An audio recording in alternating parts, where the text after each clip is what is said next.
जैसे आपने अलादीन के जादुई चिराग की कहानी सुनी है, उसमें जो अलादीन था वो हमारा कॉन्शियस माइंड है, जीनी था वो हमारा सबकॉन्शियस माइंड है।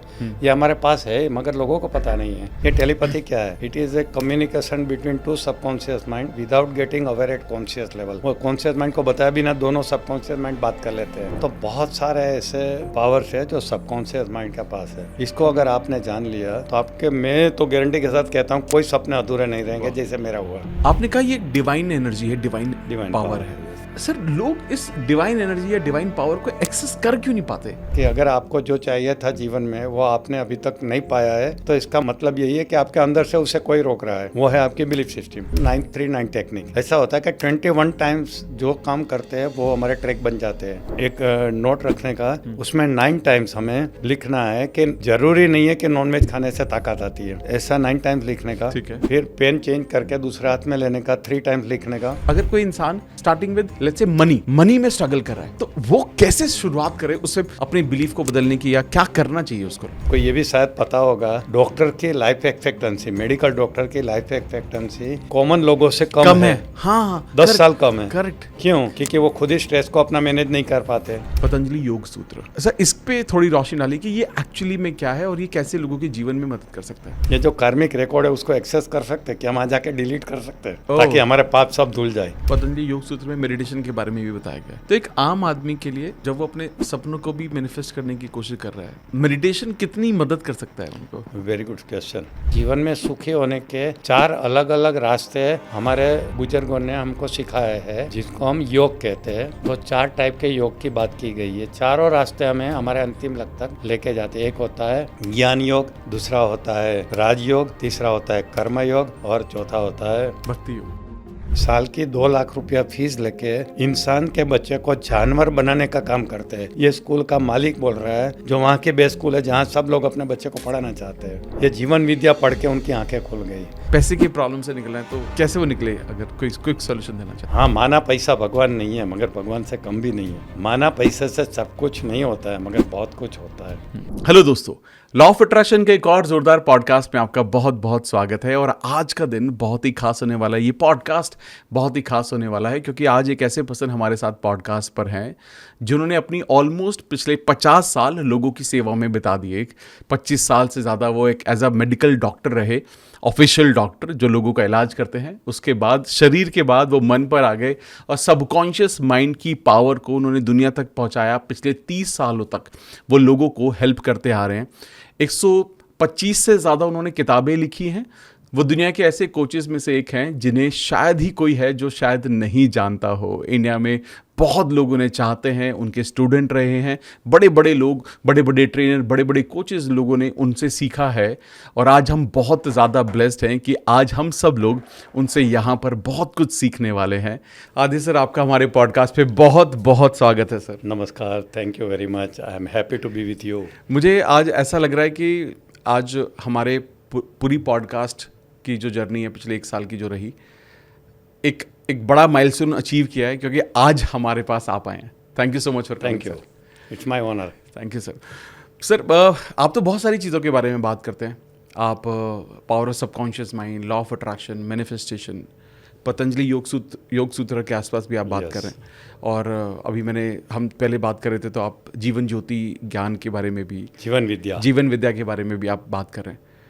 मुझे लगता है ये सारे जो टॉपिक हैं ये कहीं ना कहीं एक इंसान को आगे तक ले जाने में कहीं ना कहीं ये बहुत इंपॉर्टेंट रोल है इन सभी का। सही बात है। तो मुझे लगता है कि इन सभी टॉपिक को थोड़ा थोड़ा छूकर इनके इन डेप्थ आपके एक्सपीरियंसेस को जानते हैं, वहाँ से शुरुआत करेंगे सर। मजा आ जाएगा। हाँ, अमेजिंग। सो शुरुआत सर मैं बेसिक सवाल हर किसी से करता हूँ, मैं वही सवाल आपसे करूँगा।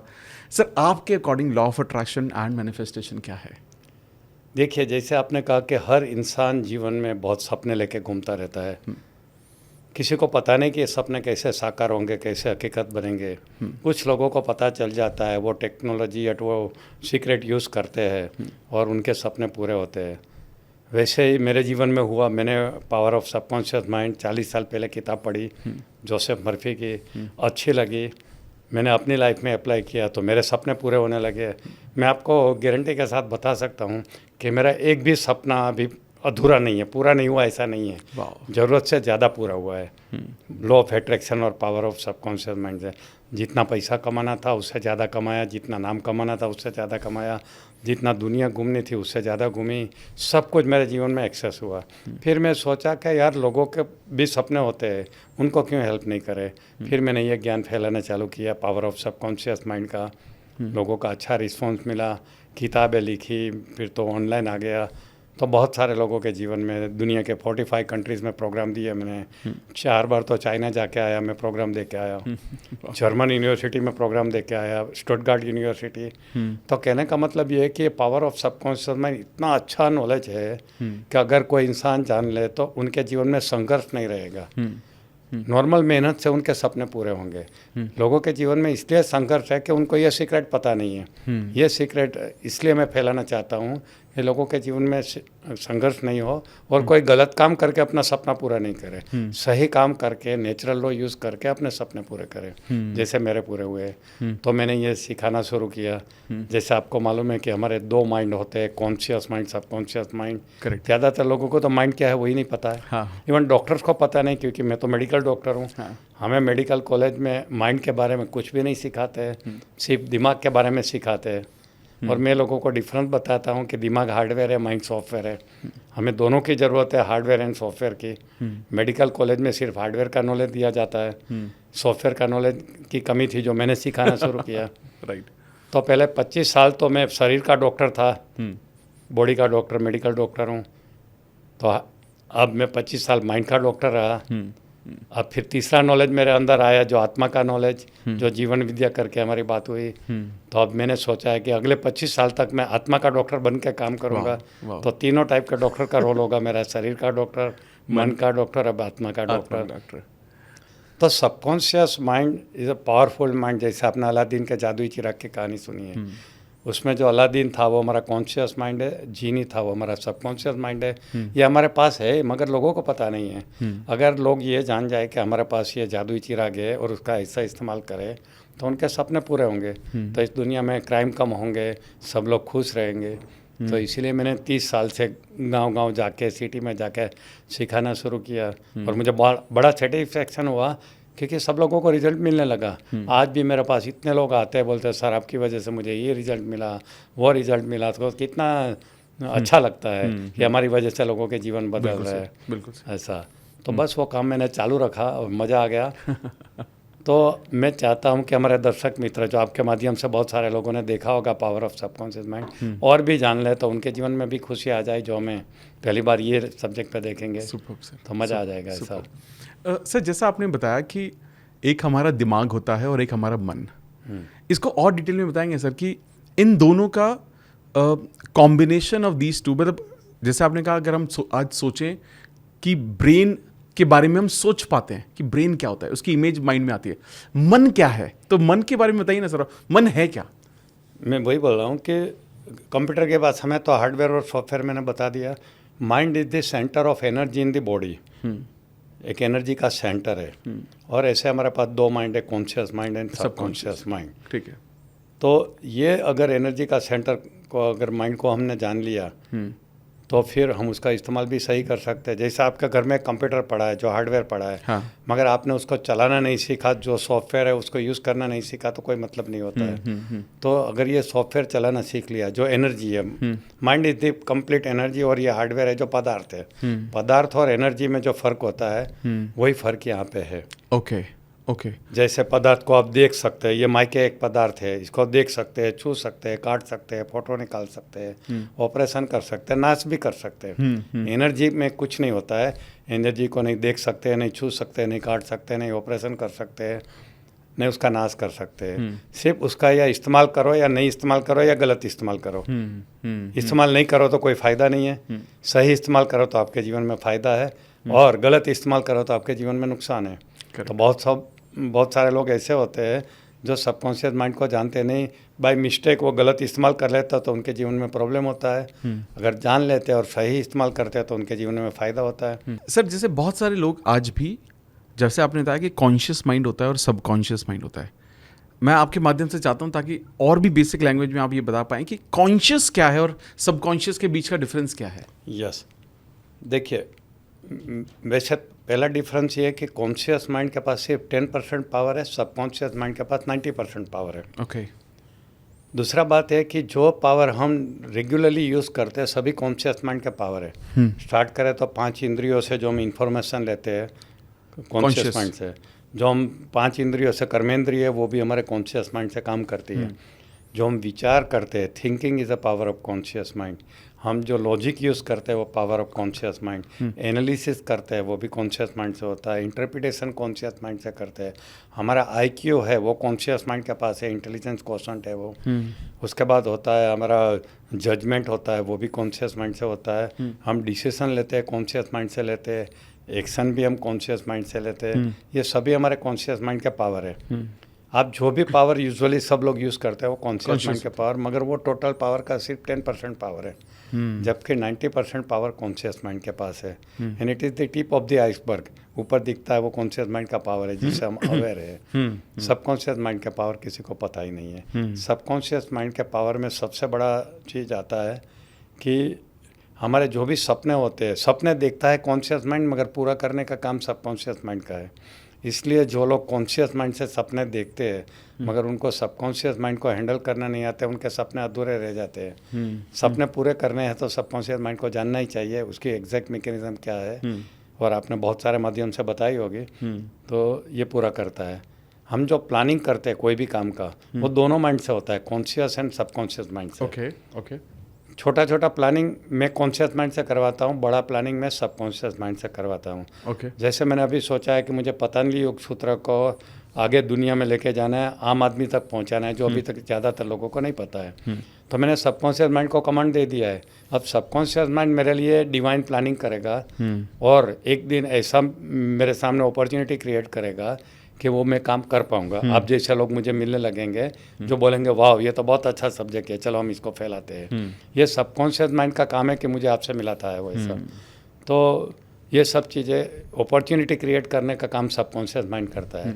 अपॉर्चुनिटी क्रिएट करने के बाद वो आपको गाइडेंस भी देता है कि अपॉर्चुनिटी तुम्हारे गोल के लिए है, तुम करो। है ना, अमित जी को मिलो क्योंकि वो आपके काम में मदद कर सकता है। वो मुझे इंट्यूशन के जरिए बताएगा भी, और फिर मुझे एक्शन लेना पड़ेगा, मुझे आपसे कांटेक्ट करना पड़ेगा, आपसे बात करनी पड़ेगी। वो मैं कॉन्शियस माइंड से करूँगा कि चलो हम एक दूसरा पॉडकास्ट करते हैं इसके ऊपर, पतंजलि योग सूत्र के ऊपर। तो 2 टाइप का प्लानिंग होता है, एक जो कॉन्शियस माइंड करता है, एक सबकॉन्शियस माइंड करता है।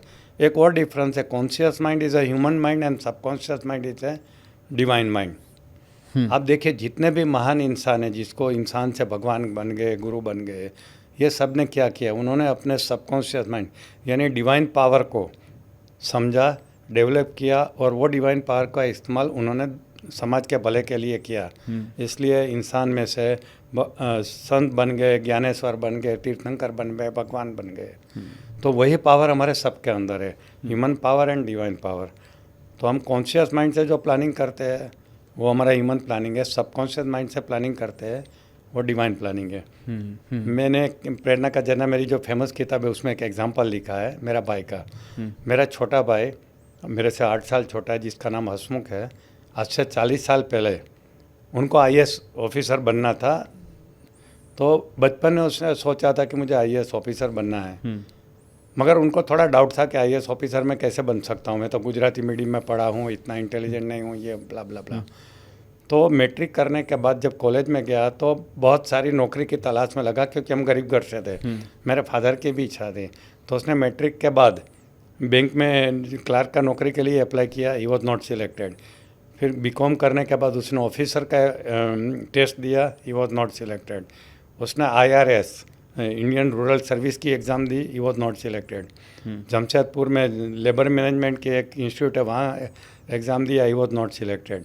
टाइम्स ऑफ इंडिया में उसने ट्रेनी जर्नलिस्ट का अप्लाई किया, he was not selected.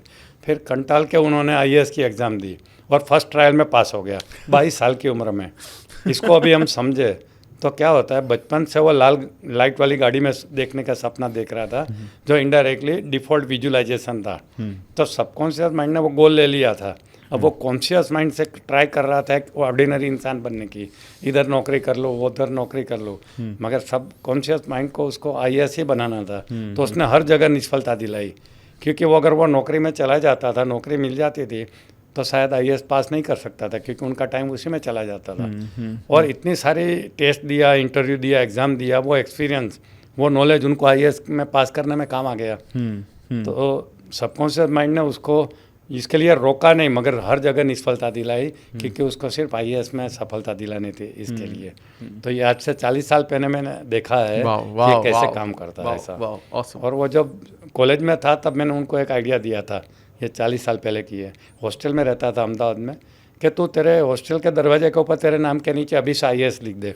Superb. क्योंकि तब से मैं मानता हूँ कि नज़र के सामने होता है, जिगर के पास होता है। जिगर यानी सबकॉन्शियस माइंड के पास है। तो जितने बार एंटर होगा अपने कमरे में, उसको आईएएस आईएएस आईएएस रिमाइंडर होगा। और सबकॉन्शियस माइंड को जितना ज़्यादा रिमाइंडर दोगे उतना अच्छा है। आज वो सीक्रेट ने बताया कि विज़न बोर्ड क्या होता है। ये 40 साल पहले मैंने विज़न बोर्ड ट्राई करके देख लिया मेरे भाई के केस में, और वो फर्स्ट ट्रायल में पास हो गया 22 साल की उम्र में। तो मैंने मेरे घर में ही एग्जाम्पल ऐसे देखे। मेरे बेटे को 12th के बाद अमेरिका पढ़ने को जाना था, कुछ पता नहीं था। वो टाइम पे इतना इंटरनेट भी कॉमन नहीं था, 25-26 साल पहले। तभी मैंने उसको बोला कि तुझे जो कॉलेज में एडमिशन लेना है उसी का फ़ोटो लगा ले। तो उसने इंटरनेट से उठा के लगा लिया था, अपने कमरे में रखा था। उसका 10 कॉलेज से एडमिशन मिला, मगर आखिर फाइनल हुआ वही जो उसने फ़ोटो लगाया था। वहीं पे उनको कितना $70,000 की स्कॉलरशिप वो ज़माने में मिली थी उनको। My God. वही कॉलेज में जहाँ उनको जाना था। Power of subconscious mind. तो मैंने तो ऐसे बहुत सारे एग्जांपल देखे। तो सबकॉन्शियस माइंड क्या करता है कि अपने सपने को हकीकत में बदल देता है। ये उनका काम है। फिर इंट्यूशन के जरिए वो आपको कंटिन्यूसली गाइडेंस देता है। मैंने इंट्यूशन के ऊपर एक किताब लिखी है। इंट्यूशन हमारा आत्मा का जीपीएस है।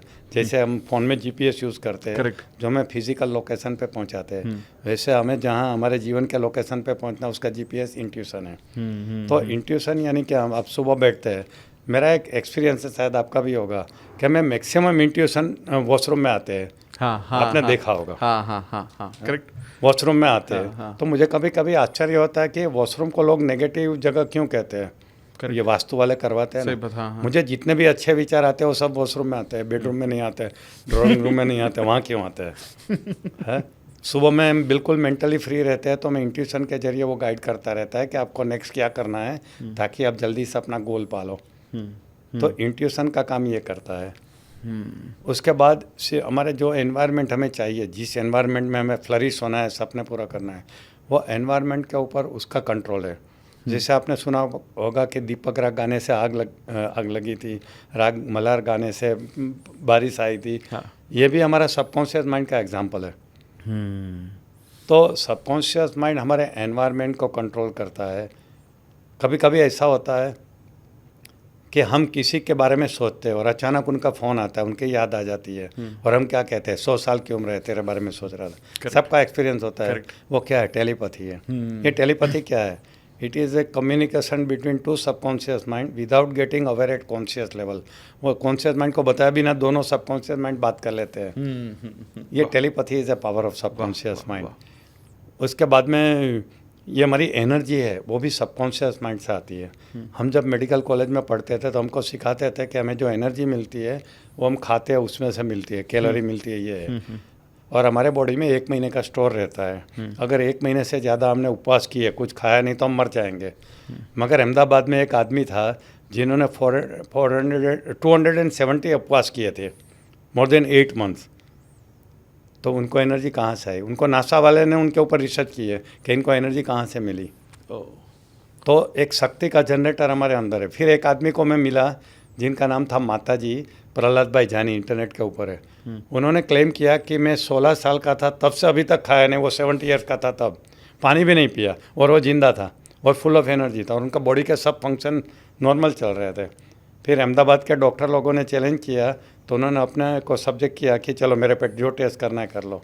उनको वहाँ की एक हॉस्पिटल में एडमिट किया। 7 दिन तक उनके ऊपर क्लोज वॉच रखा कि ये कुछ चालाकी तो नहीं कर रहा है, और एक डॉक्टर की टीम बनी, डेली उनको एग्जामिन करती थी, और वो डॉक्टर लोगों ने सर्टिफाई किया कि आदमी सही है।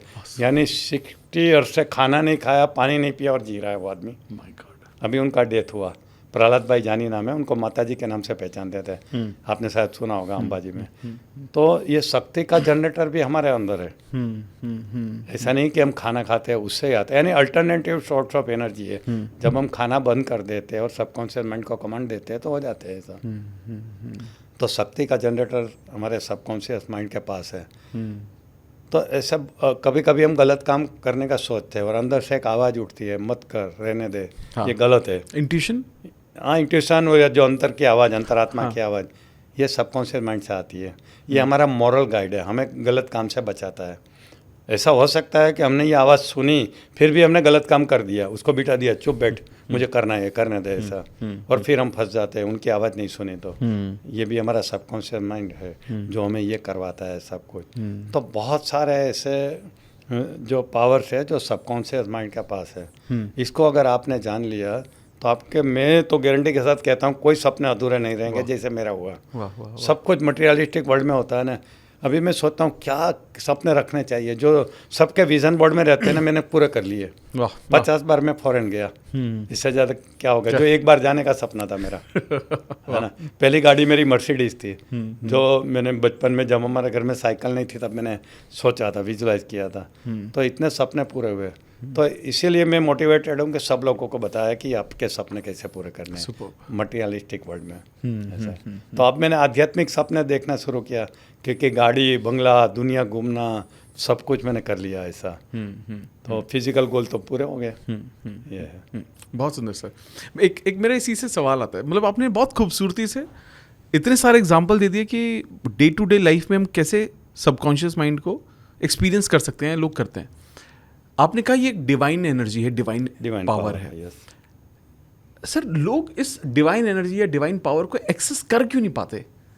नॉलेज नहीं है, अज्ञानता। अच्छा, ज्ञानता, इग्नोरेंस। और अज्ञानता क्यों है? क्योंकि दुनिया के कोई स्कूल, कोई कॉलेज, कोई यूनिवर्सिटी माइंड पावर सिखाती नहीं है। मैं personally Harvard, Stanford, Oxford, Yale, Duke, Princeton, सभी यूनिवर्सिटी में जाके इंक्वायरी किया है कि यहाँ कोई माइंड पावर का कोर्स है, कहीं भी नहीं है। मैं स्टुटगार्ट के जर्मनी की स्टुटगार्ट यूनिवर्सिटी में प्रोफेसरों को ट्रेनिंग देने को गया था। मैंने पहला क्वेश्चन यही पूछा कि how many of you know about the power of subconscious mind, raise your hand. किसी ने हाथ ऊपर नहीं किया। मैंने मैनहट्टन में रहने वाले, काम करने वाले डॉक्टर, पोस्ट ग्रेजुएट डॉक्टर्स को मैंने प्रोग्राम दिया था लॉन्ग आइलैंड पे। तो मैंने पहला ही सवाल ये पूछा, how many of you know about the power of subconscious mind, raise your hand. जिनकी पूरी जिंदगी मैनहट्टन में गई है, इतने नॉलेजेबल आदमी को पता नहीं कि ये सबकॉन्शियस माइंड क्या है। तो ये अज्ञानता ही कारण है कि लोग यूज़ नहीं कर पाते। और ये ज्ञान की बहुत ज़रूरत है। और मैं तो 30 साल से फैला रहा हूँ। आज तो एटलीस्ट 1% लोग जानते हैं, क्योंकि सीक्रेट फिल्म आई, आपके जैसे पॉडकास्टर ने काफ़ी इसको प्रोपेगेट किया, तो आज तो काफ़ी लोग जानते हैं। और फिर भी मैं मानता हूँ लेस देन 1% लोग ही जानते हैं। Agree sir, agree. तो हमारी यही कोशिश रहेगी कि ज़्यादा से ज़्यादा लोग इसको जानें और इसका इस्तेमाल करें। सर, एक चीज़ मुझे यहाँ पर हमारे जो बिलीफ सिस्टम है, जो हमें पुराने बिलीफ सिस्टम मिलते आ रहे हैं आज तक, उसका बड़ा इंपॉर्टेंट रोल होता है कि हम अपने सबकॉन्शियस की एनर्जी को एक्सेस करते हैं या डिनाई करते हैं, है ना। तो अपने बिलीफ सिस्टम को किस तरह से बदला जाए, ताकि, क्योंकि ना कहीं प्रॉब्लम तो वहाँ बिगनिंग से जो कुछ हमें मिलता जा रहा है। तो अगर कोई ऐसा गलत बिलीफ सिस्टम लेकर आज तक जीता आ रहा है, 30 साल हो गए, 40 साल हो गए, 50 साल हो गए, वो अपनी बिलीफ सिस्टम को कैसे बदलना शुरू करे? Sir, very good question. मेरी अगली किताब बिलीफ के ऊपर ही आ रही है। अच्छा, अरे वाह। बिलीफ के ऊपर आपने 125 से ज़्यादा किताबें लिखी हैं। 125 से ज़्यादा लिखी है। और नए नए सब्जेक्ट में मेरे 2-3 आ रहे हैं किताब। उसमें एक है एजलेस बॉडी। कोई मानता ही नहीं मैं 75 ईयर्स का हूँ। पहली बात तो ये है। एब्सोल्युटली नहीं मैं भी नहीं मानता हूँ। सब लोग 10-15 साल का डिस्काउंट देते हैं, 50-60 बोलते हैं। तो एजलेस बॉडी के ऊपर मेरी किताब आ रही है। बिलीफ के ऊपर एक मेरी किताब आ रही है। पतंजलि योग सूत्र के ऊपर किताब आ रही है। और एक गर्भ संस्कार के ऊपर आ रही है। बच्चे का प्रोग्रामिंग में कैसे करें, इसके ऊपर भी मेरी किताब आ रही है। तो नई नई किताबें आ रही है। 127 किताबें, 130 हो जाएगी, 200 का गोल है। पहले मेरे सबकॉन्शियस माइंड को 100 का गोल दिया था, 100 क्रॉस कर दिया। और अभी एनर्जी टाइम है मेरा। मैं आपको सच बताऊं सर, मैंने अपने सबकॉन्शियस को 1 का गोल दिया था, वो भी जनवरी 2026 में आएगी। पहली किताब अभी तक नहीं आई सर। माय गॉड, इतना डीले चल रहा है। अब आप आए हो तो एक्सेस नहीं किया। I will give the better command to my subconscious. बिल्कुल, जल्दी से दे दीजिए। Thank you, और sir. मैं आपको हेल्प भी कर सकता हूँ, क्योंकि Amazing. मेरा तो इतना एक्सपीरियंस है किताबें लिखने का Superb, sir. कि बहुत ज़्यादा एक्सपीरियंस है। Done sir, done deal done. तो सबकॉन्शियस माइंड के बारे में अज्ञानता है, वही मेन कारण है। और सरप्राइजिंगली अभी तक कोई स्कूल कॉलेज वाले सिखाते ही नहीं है। और ये बिलीफ को, हाँ, ये बिलीफ की हमारी बात चल रही थी। तो what is belief? An idea और a thought which is accepted as a truth is a belief. कोई भी विचार को जब हम सत्य करके स्वीकार लेते हैं, वो हमारी मान्यता बन जाती है। करेक्ट है। और मान्यता में से ही हमारे विचार की उत्पत्ति होती है। यानी belief is the epicentre of our thought. मान लीजिए कि आप प्योर जैन फैमिली से है, जो प्योर वेजिटेरियन खाने में मानते हैं, और आप हवाई जहाज में कहीं फॉरेन जा रहे हैं, आपके बाजू में कोई आदमी बैठा है और वो आपके बाजू में बैठ के नॉनवेज खा रहा है मंगवा के, वो फ्लाइट के अंदर, आपको उसके बारे में क्या विचार आएंगे? साला पापी है, देखो ये खा रहा है, वो खा रहा है। हाँ। ये कहाँ से विचार आया? क्योंकि आपकी बिलीफ सिस्टम ये कहती है कि ये पाप है ना? करेक्ट, बिल्कुल सही है। आपने कोई कम्युनिटी के 2-3 लोगों से बिजनेस कर लिया और आपको धोखा मिला, तो आपकी एक बिलीफ बन जाती है, ये कम्युनिटी वाले से बिजनेस नहीं करना चाहिए, क्योंकि सब लोग ऐसे सब होते लोग हैं। ऐसे होते हैं, बिल्कुल सही है। फिर अच्छा आदमी भी मिलेगा तो बिलीफ सिस्टम आपको रोकेगी उनके साथ कुछ डील करने में, या बहुत कॉशियसली डील करोगे। तो हमारे विचारों का उद्भव स्थान ही हमारी बिलीफ सिस्टम है। तो अब बिलीफ दो सही या गलत नहीं होती है। जैसे वेज खाने वाले की जो बिलीफ है कि वेज ही खाना चाहिए, वो भी सही है। नॉन वेज वाले भी सही है, क्योंकि उनका वो हिसाब सही है। तो गलत सही नहीं होती है। बिलीफ 2 ही टाइप की होती है, एम्पावरिंग और डिसएम्पावरिंग। एम्पावरिंग यानी जो आपकी शक्ति को बढ़ाए, डिसएम्पावरिंग यानी शक्ति को कम करे। बिल्कुल सही है। तो आपको अगर आपके जीवन में प्रॉब्लम से आप जीवन में आगे नहीं बढ़ते हैं, तो इसका मतलब आपके अंदर डिसएम्पावरिंग बिलीफ ज़्यादा है और एम्पावरिंग बिलीफ कम है। तो आपका काम यही है कि जितने भी डिसएम्पावरिंग बिलीफ है जो उसको आप पहचानते हो या पहचानो, और उसको फिर चेंज करो। जो आपका सवाल है कि how can we change the belief, क्योंकि जब तक ये बिलीफ चेंज नहीं होगी, आपके विचार चेंज नहीं होंगे, विचार चेंज नहीं, क्योंकि कोई भी काम करने के पहले विचार आते हैं, विचार के बाद हम डिसीजन लेते हैं और फिर एक्शन लेते हैं, और एक्शन से हमें रिजल्ट मिलता है। यही तो होता है सीक्वेंस। करेक्ट, बिल्कुल सही। और विचार का जो गंगोत्री है वो तो हमारी बिलीफ सिस्टम है। मैंने एक किताब में कहीं लिखा है कि अगर आपको जो चाहिए था जीवन में वो आपने अभी तक नहीं पाया है, तो इसका मतलब यही है कि आपके अंदर से उसे कोई रोक रहा है, वो है आपकी बिलीफ सिस्टम। हो सकता है आप बोलते हैं मैंने 1 साल पहले गोल रखा था किताब का, अभी तक शायद आपकी बिलीफ सिस्टम आपके रोक रही होंगी। हो सकता कि है, आजकल किताब का मार्केट नहीं है, पॉडकास्ट ही अच्छा है, सही, ये वो है, सही। तो वो बिलीफ सिस्टम रोक रही है। राइट। है ना? तो ये बिलीफ सिस्टम ही हमारा हर चीज़ का कारण है। और बिलीफ बनती कैसे है? जो चीज़ हमें बार बार कही जाती है, जो हम सुनते रहते हैं या जो बार बार सोचते हो, बिलीफ के रूप में आ जाता है। बिलीफ क्या है? एक रोम प्रोग्रामिंग। हम कंप्यूटर पढ़ते थे तो रैम मेमोरी और रोम मेमोरी कहते थे। बिल्कुल सही। Read only and random access. ROM memory को हम बदली नहीं कर सकते। बिलीफ हमारी रोम मेमोरी में चली जाती है, फिक्स हो जाती है, और वहाँ से ब्रॉडकास्ट करवाती है हमारे से विचारों के रूप में, जो हमारे जीवन को इफेक्ट करती है। तो जैसे धर्म क्या है? एक बिलीफ है। बचपन से हमें कहा जाता है ये हमारे भगवान है, ये हमारा धर्म है, ये हमारा धर्म है। फिर मान लिया बड़े होने के बाद हम इसके बारे में कभी सोचते नहीं कि ये हमारा धर्म कैसे हुआ, दूसरा धर्म हमारा क्यों नहीं है, यही क्यों है, क्या ये भगवान हुए थे, सही में हुए थे? हम कभी क्वेश्चन भी नहीं करते, क्योंकि उसने हमने सत्य करके स्वीकार लिया है। करेक्ट है ना? तो वो इतनी स्ट्रॉन्ग हो गई है कि उसके बारे में डाउट करना भी हमें पाप लगने लगता है। ऐसा सही। मैं हमेशा एग्जांपल देता हूँ, आपको पूछता हूँ कि दूध दही हेल्थ के लिए अच्छा है या बुरा है? हमेशा से सुना था अच्छा है, आजकल सुन रहे कि खराब है।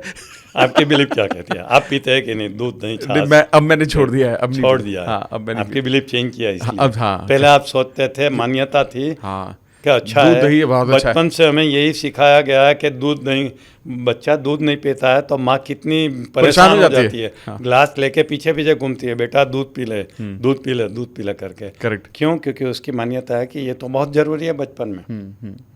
जबकि आज का साइंस कहता है कि दूध बहुत नुकसान करता है। करेक्ट। अच्छा, आप 50 लोगों को समझाओ कि दूध नहीं पीना चाहिए, कितने लोग मानेंगे? हार्डली 1 मानेंगे। वो बिलीफ इतनी स्ट्रांग हो चुकी है कि सोचो ही मत। ये बातें अगर ऑनलाइन कर दे तो गालियां बहुत पड़ती हैं। हाँ, गालियाँ भी बहुत पड़ती है कि क्या सिखा रहे हो, जो बचपन से हमारे बुजुर्ग कहते आ रहे हैं। हाँ। हम देख रहे हैं कि दूध पीने से लोग हेल्दी है, बिल्कुल और सही। आप बोल रहे हैं दूध नहीं पीना चाहिए। करेक्ट ये बिलीफ सिस्टम का कमाल है। वाह वाह वाह। एक बहुत एग्जाम्पल मैंने अच्छा सुना था, बंगाली फैमिली था, उसमें तो फीस ज़्यादा खाते हैं।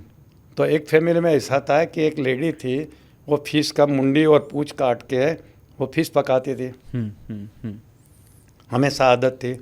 तो किसी ने पूछा ये हेड और ये टेल काट के क्यों बनाते? बोले नहीं, वो तो ऐसे पकाई जाती है।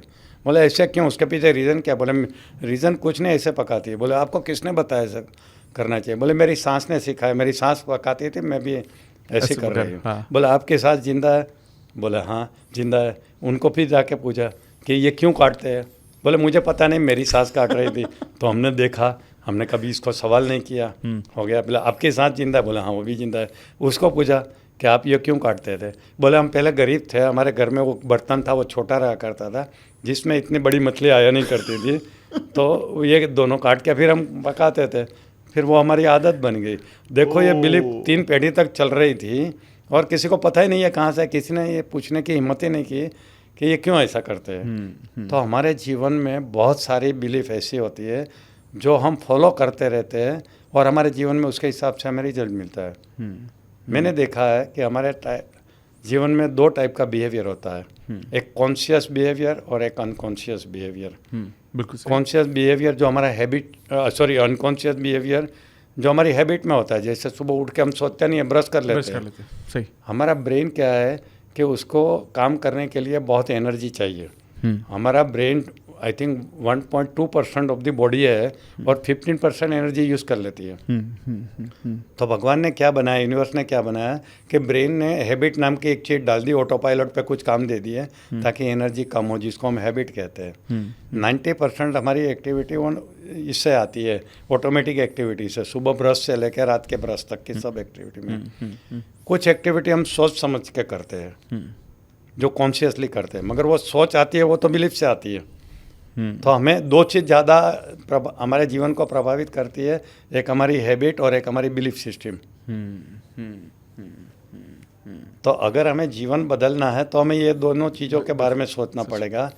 हैबिट के बारे में कि हमारी कौन सी हैबिट है, जिसमें से कौन सी हैबिट ऐसी है जो हमें नुकसान करती है, हमें आगे बढ़ने में रोकती है, और कौन सी बिलीफ है जो हमें आगे जाने में रोकती है, जो डिसएम्पावरिंग बिलीफ है। अब आप बोल रहे थे कि बिलीफ को कैसे बदले, तो इतनी स्ट्रांग हो चुकी है, पहले उसको वीक करनी चाहिए। ओके। पहले तो रियलाइज़ करना है कि ये बिलीफ मेरे जीवन में नुकसान करती है, ठीक। डायग्नोसिस करना पड़ेगा बिल्कुल सही है। डिसएम्पावरिंग डिसएम्पावरिंग बिलीफ को। तो उसके ऊपर डाउट क्रिएट करो। उसके लिए क्या भगवान रियल में होते हैं? क्या कृष्ण भगवान ने रियल में जन्म लिया था? क्या कुरुक्षेत्र में 10 लाख सैनिक वहाँ पे आए थे? कुरुक्षेत्र जाके देखो, ऐसी कोई जगह है जहाँ 10 लाख लोग खड़े होकर लड़ाई कर सके ऐसा? तो ऐसा डाउट करना शुरू कर दो, तो धीरे धीरे वो वीक पड़ती जाएगी। वो आज तक हमने कभी इसी पे डाउट ही नहीं किया। करेक्ट है, करेक्ट है ना? हाँ, मतलब वो क्वेश्चन करने में भी डर लगता है ना, कुछ चीज़ों डर लगता है। घर वाले को पूछो तो मारेंगे, बोलेंगे क्या भगवान जैसी कोई चीज़ होती है क्या? करेक्ट है ना? तुम करेंगे ही नहीं। वो बिलीफ को इतना हमने अंदर ये कर दिया, हमको पकड़ के रखी है कि हम इसके अगेंस्ट में जा ही नहीं सकते। सही। मुझे याद है एक ज़माने में मैं दुबला पतला था, स्कूल में मुझे सब अभी लोग भी दुबले पत्ते सर। बहुत दुबला था। अब देखो मैं 75 किलो का हूँ, मैं 55 किलो का तो मेरी शादी का टाइम पे था। अब सोच लो कि 20 किलो में कम हो जाऊँगा तो मैं कैसा दिखूँगा? कोट पहनता था तो लगता था हैंगर पे लटका है। और बचपन में मुझे मेरा गुस्से वाला नेचर था, तो मार पड़ती थी, दोस्त लोग मारते थे, झगड़ा कर दिया। तो मुझे था एक दिन मुझे मजबूत बनना है, स्ट्रॉन्ग बनना है और ये सबसे बदला लेना है। तो मैंने देखा है मुस्लिम लोग हैं, वो नॉनवेज खाते हैं ना तो वो ज़्यादा स्ट्रॉन्ग रहते हैं। नॉनवेज खाऊंगा ना तो मैं हो जाऊंगा। तो मैं घर में नहीं चलता था, मैं चुप के मेरे मुस्लिम दोस्त के घर पे जाकर नॉनवेज खा लिया करता था कि मुझे स्ट्रॉन्ग बन के सबसे सामना करना है। ऐसा मेरी बिलीफ बन गई थी कि नॉनवेज खाने से ही आता है। करेक्ट है। फिर मैं मेडिकल कॉलेज में मेरे प्रोफेसर को पूछा कि शक्ति के लिए नॉनवेज खाना ज़रूरी है। उसने मुझे सामने सवाल पूछा कि पृथ्वी के ऊपर सबसे ज़्यादा ताकतवर प्राणी कौन सा है? बोला हाथी, बोले वो नॉनवेज खाता है। दूसरा, मैं बोला गेंडा, वो नॉनवेज खाता है। नहीं, जवाब मिल गया। फिर मुझे जवाब मिला कि नहीं, ये जरूरी नहीं है। मेरी बिलीफ एकदम चेंज हो गई, पैराडाइम शिफ्ट हो गया मेरा एकदम। मगर मैंने डाउट करना शुरू कर दिया, ऐसा सवाल किया आपने। समझे ना। वाह वाह वाह वाह। तो एनीवे, तो पहले हमें डाउट करना है हमारी बिलीफ के ऊपर। करेक्ट। और डाउट में क्या करना है कि क्या सब नॉनवेज खाने वाले ताकत वाले ही होते हैं, सब वेजिटेरियन वाले, जैसे ये हुआ। तो ऐसे डाउट करते करते धीरे धीरे आपकी बिलीफ ये हो जाएगी, वीक होते जाएंगे। उसके बाद आपको उसको चेंज करनी है। तो क्या होता है कि न्यूरोप्लास्टिसिटी में ऐसा कहते हैं कि जो काम हम बार बार करते हैं वो चीज़ के हमारे न्यूरोलॉजिकल ट्रैक बन जाते हैं, आपको पता है। करेक्ट, बिल्कुल सही। इवन जो सोच बार बार करते हैं वो भी हमारी बन जाते हैं, ट्रैक बन जाते हैं। ठीक है। तो मैं एक टेक्निक सिखाता था मेरे माइंड पावर वर्कशॉप में, 939 टेक्निक। ओके। ऐसा होता है कि 21 टाइम्स जो काम करते हैं वो हमारे ट्रैक बन जाते हैं। तो जो बिलीफ चेंज करनी है, फॉर एग्जांपल कि नॉनवेज खाने से ताकत आती है, उसको हमने चैलेंज किया। और तो हमें उसको बिलीफ को चेंज करना है। तो एक नोट रखने का, उसमें 9 टाइम्स हमें लिखना है कि ज़रूरी नहीं है कि नॉनवेज खाने से ताकत आती है। ओके। ऐसा 9 टाइम्स लिखने का। ठीक है। फिर पेन चेंज करके दूसरे हाथ में लेने का, 3 टाइम्स लिखने का, लेफ्ट हैंड से। लेफ्ट हैंड से। Okay. आदत नहीं है, धीरे धीरे लिखो। ठीक है। फिर राइट हैंड से लिखो 9 टाइम्स। तो 9 + 3 12 + 9 21। बिल्कुल सही। तो आपने 21 टाइम्स लिखा। अब हाथ क्यों बदला? क्योंकि ऐसा देखा गया है कि जो काम हम रिपीटेडली करते हैं, मोर देन 9 टाइम्स करते हैं, तो ब्रेन और दूसरे काम में लग जाता है, हाथ करता रहता है, ऑटो पायलट पे चला जाता है। ओह वाह। तो हाथ बदलने से क्या होता है, ब्रेन को वहाँ प्रेजेंट रहना पड़ता है, नहीं तो ब्रेन डिस्कनेक्ट हो जाता है, जो रिपीटेड एक्टिविटी करते हैं ना वो। तो इसलिए हाथ बदलने से कंटिन्यूसली 21 टाइम ब्रेन को वहाँ हाजिर रहना पड़ेगा। तो यहाँ न्यूरोलॉजिकल चेंजेस होंगे और ट्रैक बन जाएगा। ऐसा 21 डेज तक करोगे विदाउट एनी ब्रेक, तो आपका एक नया बिलीफ सिस्टम बन जाएगा कि ज़रूरी नहीं है कि ताकत के लिए नॉनवेज खाओ। समझा ना। तो 939 टेक्निक ऐसे हम करवाते थे वर्कशॉप में, और आपकी बिलीफ कम्प्लीटली चेंज हो जाती है। तो इसको पहले वीक बना दो डाउट करके, और फिर ये 939 टेक्निक करो, आपकी बिलीफ परमानेंटली चेंज हो जाएगी। ऐसा है। वाह वाह। लेकिन ये सर आपने बहुत सी बात बोली कि जब हम कुछ लिखते रहते हैं, 8-10 बार लिखना शुरू करते हैं, तो उसके बाद तो वो सबकॉन्शियसली लिख रहे होते हैं, पूरी एनर्जी जाती नहीं है, काम कहीं और, विचार दिमाग कहीं और वहीं चला जाता है। और अगर हमने वो हाथ बदल दिया तो फिर वापस से पूरी, और ये नॉन सपोर्टिव हैंड है, उल्टा हाथ है, तो और ज्यादा ध्यान दे के लगना पड़ेगा। वाह, दिस इज तो ब्रेन को आपने फिर से एंगेज ही रखा, भागने नहीं दिया, फिर 9 पे लेके आए। ऐसा करना है। 939 टेक्निक कहते हैं, बहुत पावरफुल टेक्निक है। 21 डेज तक करो, जो भी ये बिलीफ बदलनी है ना, इससे बदल जाती है। अमेजिंग। तो सर हमने क्या किया, किसी ने अपने बिलीफ को, पहले तो आपने बहुत अच्छे से बताया कि पहले तो आइडेंटिफाई करो कि कौन से ऐसे हैं जो आपको सपोर्ट नहीं कर रहे हैं जीवन में। सपोर्ट नहीं करेंगे। उसके बाद डाउट क्रिएट करो, सवाल क्रिएट करो, उसके बाद आप ये 939 टेक्निक को फॉलो करो and start reprogramming your own believes, start हो जाएंगे। अमेजिंग। अब मेरा सर एक सवाल है यहाँ पर ना, जैसे आज के वक्त में 2-3 टॉपिक बड़े इंपॉर्टेंट टॉपिक हैं जहाँ पर हम लोगों को सबकॉन्शियस प्रोग्रामिंग की बहुत ज़रूरत है। पहला, रिलेशनशिप में किसी को मैनिफेस्ट करना या किसी को अपने जीवन में लाना, या बहुत सारे लोग ब्रेकअप से गो थ्रू करते हैं जीवन में, सेपरेशन से गो थ्रू करते हैं, चाहे मैरिज के बाद हो या बिफोर मैरिज भी, वो हैंडल नहीं कर पाते। एक ये, दूसरा मनी, बहुत इंपॉर्टेंट फैक्टर है लोगों के जीवन का, और थर्ड इज हेल्थ। तीनों हैप्पीनेस के पिलर है। हाँ, हमेशा तो कहता हूँ, है ना। तो सर इसमें मेरे को आप चाहिए कि आप ऐसा कुछ इन तीनों एरियाज में रोशनी दीजिए, ताकि जो भी लोग पॉडकास्ट देख रहे हैं, क्योंकि मेरा ये मानना है सर कि जीवन सफल वही जीवन है जब ये तीनों पिलर्स में आप स्टेबल हो और ग्रो कर रहे हो। ऐसा नहीं एक पिलर से काम नहीं चलेगा। सही बात है। सही जगह, हर जगह ग्रो करना पड़ेगा। तो आपके एक्सपीरियंस से सर, अगर कोई इंसान starting with let's say money में स्ट्रगल कर रहा है, तो वो कैसे शुरुआत करे उससे अपने बिलीफ को बदलने की, या क्या करना चाहिए उसको? Very good question. देखिए, पहली बात तो ये है कि मैं मेरे जो वर्कशॉप होते हैं उसमें ये लोगों को पूछता हूँ कि what is your ultimate goal. हमारा सबका अल्टीमेट गोल है हैप्पीनेस। हाँ करेक्ट। हैप्पीनेस मेनली 3 चीज़ों से मिलती है जो आपने बताया, good health, money and relationship. तीनों का अगर इनफ हमारे पास है तभी हैप्पी होते हैं। बिल्कुल सही है। तो बैलेंस रखना लाइफ को ये बहुत ज़रूरी है, जो लोगों को पता ही नहीं है। ज़्यादातर लोगों का प्रोग्रामिंग या बिलीफ सिस्टम ऐसी बन गई है कि ज़्यादा पैसा यानी ज़्यादा सुख, ये है। ठीक है, तो पैसे की दौड़ में चले रहते हैं और उसमें वो अपनी लाइफ को इम्बेलेंस कर देते हैं, या हेल्थ को बिगाड़ देते हैं, या रिलेशनशिप को बिगाड़ देते हैं। और रिलेशनशिप का तो आजकल बहुत बड़ा इश्यू है। मैंने इंटरनेट पे पढ़ा है कि 35 से 40% डाइवोर्स रेट हो गए।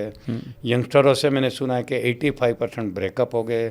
इसलिए तो मैंने फिर ब्रेकअप के ऊपर किताब लिखी, उसके ऊपर काम शुरू किया, क्योंकि ब्रेकअप के बाद क्या होता है कि उनको उसमें से निकलने का उनको कोई तरीका पता नहीं है। फिर वो अपनी लाइफ में डिस्टर्ब हो जाते हैं, एंग्जाइटी, डिप्रेशन, पढ़ाई में ध्यान नहीं होता है, लोगों में विश्वास उठ जाता है, सब कुछ होता है। तो दुख का कारण है। तो वहाँ शुरू हो जाता है, उसकी इफेक्ट हेल्थ पे आती है। और हेल्थ के इश्यूज भी आजकल बहुत बढ़ते जा रहे हैं। एज ए मेडिकल डॉक्टर मैं देख रहा हूँ। और जब मैं 50 साल पहले डॉक्टर बना हूँ 75 में, तो तब हमें जो बीमारियाँ ज़्यादातर सिखाई जाती थी वो टाइफाइड, मलेरिया, फाइलेरिया, ये सब बीमारी जो जम से होती थी, बैक्टीरिया वायरस से होती थी, और वो जल्दी ठीक भी हो जाती थी। उनकी दवाइयाँ भी अवेलेबल थी, 8-10 दिन में ठीक होती थी। आज मैं देख रहा हूँ कि वो बीमारियाँ कम हो गई है। जितनी भी बीमारी है वो जीवन तक साथ निभाती है हमारा। Diabetes, blood pressure, arthritis, depression, bipolar, thyroid, ये सब चीज़ें हमारा जीवन भर साथ निभाती है। जिंदगी भर दवाइयाँ खानी पड़ती है। इसके लिए कोई बैक्टीरिया और कोई वायरस कारण नहीं है। उसके लिए जो कारण है वो हमारा लाइफस्टाइल है, हमारा स्ट्रेस है, हमारी नासमझ है जीवन के बारे में। इतने सारे अच्छे अच्छे घर बन गए, गाड़ियाँ बन गई, मॉल बन गए, और फिर भी बीमारियां बढ़ती जा रही है। आपने ये भी सुना होगा, जैसे डॉक्टर बढ़े ऐसे बीमारियां भी बढ़ी, मगर उसका कारण डॉक्टर नहीं है, उसका कारण है हमारी लाइफस्टाइल है। ऐसा सुना होगा ना? हाँ, मैंने सुना है। हाँ, करेक्ट। अब दूसरी बात यह है कि ये सब स्ट्रेस वाली बीमारी है। अच्छा, आपको ये भी शायद पता होगा कि डॉक्टर की लाइफ एक्सपेक्टेंसी, मेडिकल डॉक्टर की लाइफ एक्सपेक्टेंसी कॉमन लोगों से कम है। हाँ, 10 साल कम है। करेक्ट। क्यों? क्योंकि वो खुद ही स्ट्रेस को अपना मैनेज नहीं कर पाते। सबसे ज़्यादा स्ट्रेस होता है जब इंसानों के साथ काम करते हैं, क्योंकि एक भी गलती सामने वाले का जी ले सकती है। अच्छा, इरेग्युलर लाइफ है। दूसरी बात है कि उनको सिखाया भी नहीं जाता कि खुद का स्ट्रेस कैसे मैनेज करना। मैं हमेशा लोगों को पूछता हूँ कि आप स्ट्रेस की बीमारी लेके डॉक्टर के पास जाओगे तो डॉक्टर आपको क्या करेंगे बताओ? डायबिटीज़, ब्लड प्रेशर लेके जाओगे तो वो दवाई लिख के देंगे। वो वहाँ बिठा के ये नहीं कहेंगे चलो मैं तुम्हें सिखाता हूँ स्ट्रेस कैसे मैनेज करना। उसके 2 कारण हैं। उनके पास इतना टाइम भी नहीं है, या उनको पता ही नहीं है स्ट्रेस कैसे मैनेज करना, क्योंकि खुद का नहीं कर रहा है वो। ट्रू। खुद का नहीं कर रहे वो लोगों को क्या सिखाएंगे? तो फिर समाज में ये काम करेगा कौन? अगर डॉक्टर नहीं कर रहे, मेडिकल डॉक्टर नहीं कर रहे, मेडिकल डॉक्टर सिर्फ दवाई दे के आपको जिंदा रख रहे हैं, डायबिटीज़, ब्लड प्रेशर, ये चीज़ें, तो कौन काम करेगा? तो किसी ना किसी को करना पड़ेगा। तो मुझे और आपको ये जिम्मेदारी लेनी पड़ेगी। ये माध्यम से हम लोगों को ये सिखाएंगे कि स्ट्रेस को कैसे हैंडल करें, लाइफ में बैलेंस कैसे लाए, ये जो चीज़ें हैं। और अल्टीमेट गोल क्या है वो समझ जाओ कि हमारा अल्टीमेट गोल हैप्पीनेस है। इंसान हमेशा निरंतर सुख में के ढूंढने में लगा हुआ है। हाँ, सरप्राइजिंगली मेरी एक किताब मैंने स्टार्ट किया था 15 साल पहले, सुखनो प्रदेश गुजराती में, यानी सुख का प्रदेश, ऐसी जगह जहाँ सुख ही सुख हो। यानी इंसान हमेशा निरंतर सुख की तलाश में भटकता है। करेक्ट। तो आधी छोड़ दी थी मैंने। अभी मैंने जीवन विद्या सीखा तो मुझे बाकी का जवाब मिलने लगा। अब मैं वो किताब कंप्लीट करूँगा, जीवन विद्या का ज्ञान ऐड करके कि सुख कहाँ से मिलता है। तो ज़्यादातर लोगों के पास पैसा है, बड़े घर है, मगर आप देखोगे एक भी इंसान को मैं सुखी नहीं देख रहा हूँ। एक भी इंसान को सुखी नहीं देख रहा हूँ। सीसीडी के मालिक ने सुसाइड किया, देख लो। हाँ। जिसको एलन मस्क को, जिनको दुनिया जानती है, जिन बहुत सारे लोगों ने उनको रोल मॉडल बनाया है, उनकी लाइफ में कितने प्रॉब्लम है आप देखो। रिलेशनशिप का प्रॉब्लम, वो बोलता है मेरा ये एक बेटा मर गया और जिसने सेक्स चेंज करवा दिया, ड्रग एडिक्ट हो गया, आपको पता है।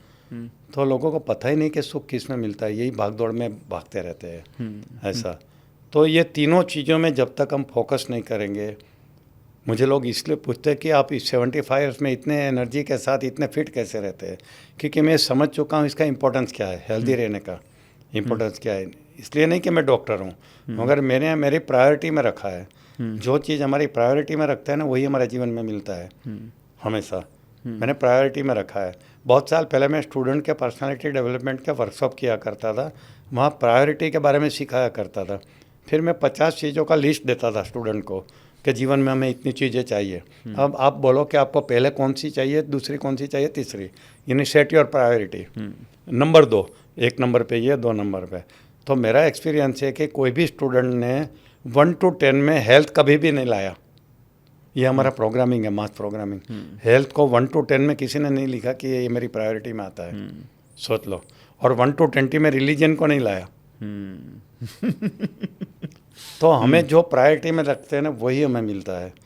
तो मेरी आजकल प्रायोरिटी हेल्थ है, तो मैं हेल्थ को टाइम देता हूँ, इसलिए मैं हेल्दी रहता हूँ। फिर मैं बैलेंसिंग के बारे में जानता हूँ और मैंने उसको प्रायोरिटी में रखा है। मैं कोई भी ऐसा काम नहीं करता हूँ, कोई ऐसा पैसा कमाने को नहीं जाता हूँ जिससे मेरी हेल्थ ख़राब हो, जिससे मेरी रिलेशनशिप ख़राब हो। तो मैं रिलेशनशिप के लिए भी टाइम निकालता हूँ और रखता हूँ। तो रिलेशनशिप को मैंने मेंटेन की है। और पैसा तो मैंने ऑलरेडी सबकॉन्शियस माइंड की हेल्प से मैंने कमा लिया जितना कमाना था। जैसे मैंने आपको बताया कि अभी मेरे और इतना अच्छा पैसे को मेंटेन किया है कि अब मुझे पैसा नहीं कमाया तो अभी मैं 100 साल तक यही लग्जरी के साथ जी सकता हूँ। जी जी, करेक्ट। तो मैंने एक मनी के बारे में मैंने 5 किताबें लिखी है। 130 में से 5 किताब तो मनी के ऊपर है। तो मैंने एक किताब लिखी है धन की खेती। उसमें लिखा है कि 2 टाइप की इनकम हमारी होनी चाहिए, एक्टिव एंड पैसिव इनकम। बिल्कुल सही। तो मैंने पैसिव इनकम इतना अच्छा बना दिया है कि मेरा जीवन चलता रहेगा। तो अब मुझे पैसे के लिए काम करने की ज़रूरत नहीं है। अब मुझे 2 ही चीज़, हेल्थ और ये रिलेशनशिप को ध्यान में रखते रहना है। ये करते करते मैं जितने भी समाज की सेवा करूँ, लोगों को जगाऊँ, क्योंकि ये नॉलेज दिया है तो हमको देना ही। आपने डाई एम्प्टी किताब पढ़ी है? Die empty? नहीं सर, नहीं। बहुत अच्छी किताब है, कभी पढ़ी है? ओके। बोलता है जितना यहाँ है वो खाली करके जाओ, लेके मत जाओ साथ में। वाह, डाई एम्प्टी करके किताब है, पढ़िए कभी। ओके, ये तो बहुत, टाइटल भी बहुत अच्छा है। टाइटल भी अच्छा है। वाह, ओके। तो मैंने वही सोचा कि डाई एम्प्टी अभी जितना है नॉलेज, इसलिए मैं देखो अहमदाबाद से यहाँ पॉडकास्ट के लिए आ गया दिल्ली। तो जितना है 2 लोगों को ये बांटने से बढ़ेगा, कम नहीं होगा। तो जैसे आपने बोला कि हेल्थ, वेल्थ एंड रिलेशनशिप के बारे में अगर लोग सोचे, फोकस करे, प्रायोरिटी में लाए, तो सबको मिलेगी और अल्टीमेट हैप्पीनेस वहीं से मिलता है। और देख लो सभी फैमिली में ये 3 में से एक चीज़ की कमी होती है। बड़े से बड़े धनवान फैमिली जिनको दुनिया जानती है, उनसे देखो, वहाँ से लेके एक आम इंसान तक देखो, कोई ना कोई इश्यूज होते ही उनकी लाइफ में। और तब तक हैप्पीनेस मिलेगी नहीं, तब तक हैप्पीनेस, जब तक ये तीनों का बैलेंस नहीं होगा ना। ऐसे बहुत कम लोगों को जानता हूँ जिसके लाइफ में तीनों है। ये तीनों ऐसे लोग हैं। Super sir. आई थिंक ये लोगों को ये समझना ज़रूरी है कि वो जब तक आप किसी भी चीज़ को प्रायोरिटी लिस्ट में नहीं डालोगे, वो नहीं, यू वोंट अट्रैक्ट। मतलब वो अब अगर किसी चीज़ को एनर्जी नहीं दोगे तो मल्टीप्लाई कैसे होगा वो हमारे जीवन में? बिल्कुल वैसा ही। Amazing sir. और फैमिली को कोई देता ही नहीं, मैंने देखा है। पैसे की दौड़ में सबसे ज़्यादा निगलेक्ट होती है, फैमिली निगलेक्ट होती है। करेक्ट। क्योंकि मेरे पास आते हैं शिकायत लेके, हाउस वाइफ आती है कि हमारे हस्बैंड को हमारे लिए टाइम ही नहीं है। बहुत सारी शिकायत है। बच्चे बोलते हैं हमारे पेरेंट्स को हमारे लिए टाइम ही नहीं है, बात करने का भी टाइम नहीं है। ये बहुत मैसेज आपके माध्यम के थ्रू जाना चाहिए। बच्चों को टाइम दो, फैमिली को टाइम दो, वो भी क्वालिटी टाइम दो। बहुत लोग मुझे पूछते हैं कि क्वालिटी टाइम का मतलब क्या होता है। तो मैं बताता हूँ, नो टोका टाकी, नो एडवाइस, ये टाइम है, वो क्वालिटी टाइम है। नो टोका टाकी, नो एडवाइस। वाह। आप अपनी वाइफ के साथ या बच्चे के साथ बैठे या हस्बैंड के साथ, तो यूजुअली क्या होता है, जब बैठे हैं तो या टोका टाकी होती है, तू ये नहीं करती है, तू वो नहीं करता है, ये एडवाइस देते हैं, ज्ञान दे रहे हो। ये माइनस ये करके जो टाइम है ना, वो क्वालिटी टाइम है। सुपर। वो नहीं देते हम, तो रिलेशनशिप बिगड़ने लगती है। Amazing sir. मैं सर आई थिंक आपने बहुत इम्पॉर्टेंट एस्पेक्ट को इतना सिंपली एक्सप्रेस कर दिया कि सभी लोगों को बहुत कुछ मिल गया होगा यहाँ से। एक वर्ड सर आप बार बार यूज़ कर रहे हैं और आपने काफ़ी वक्त उस पर काफ़ी वक्त से काम कर रहे हैं, पतंजलि योग सूत्र। Yes yes. सर, इस पे थोड़ी रोशनी डाली कि ये एक्चुअली में क्या है और ये कैसे लोगों के जीवन में मदद कर सकता है। वेरी गुड क्वेश्चन, क्योंकि आजकल मेरा फेवरेट सब्जेक्ट है।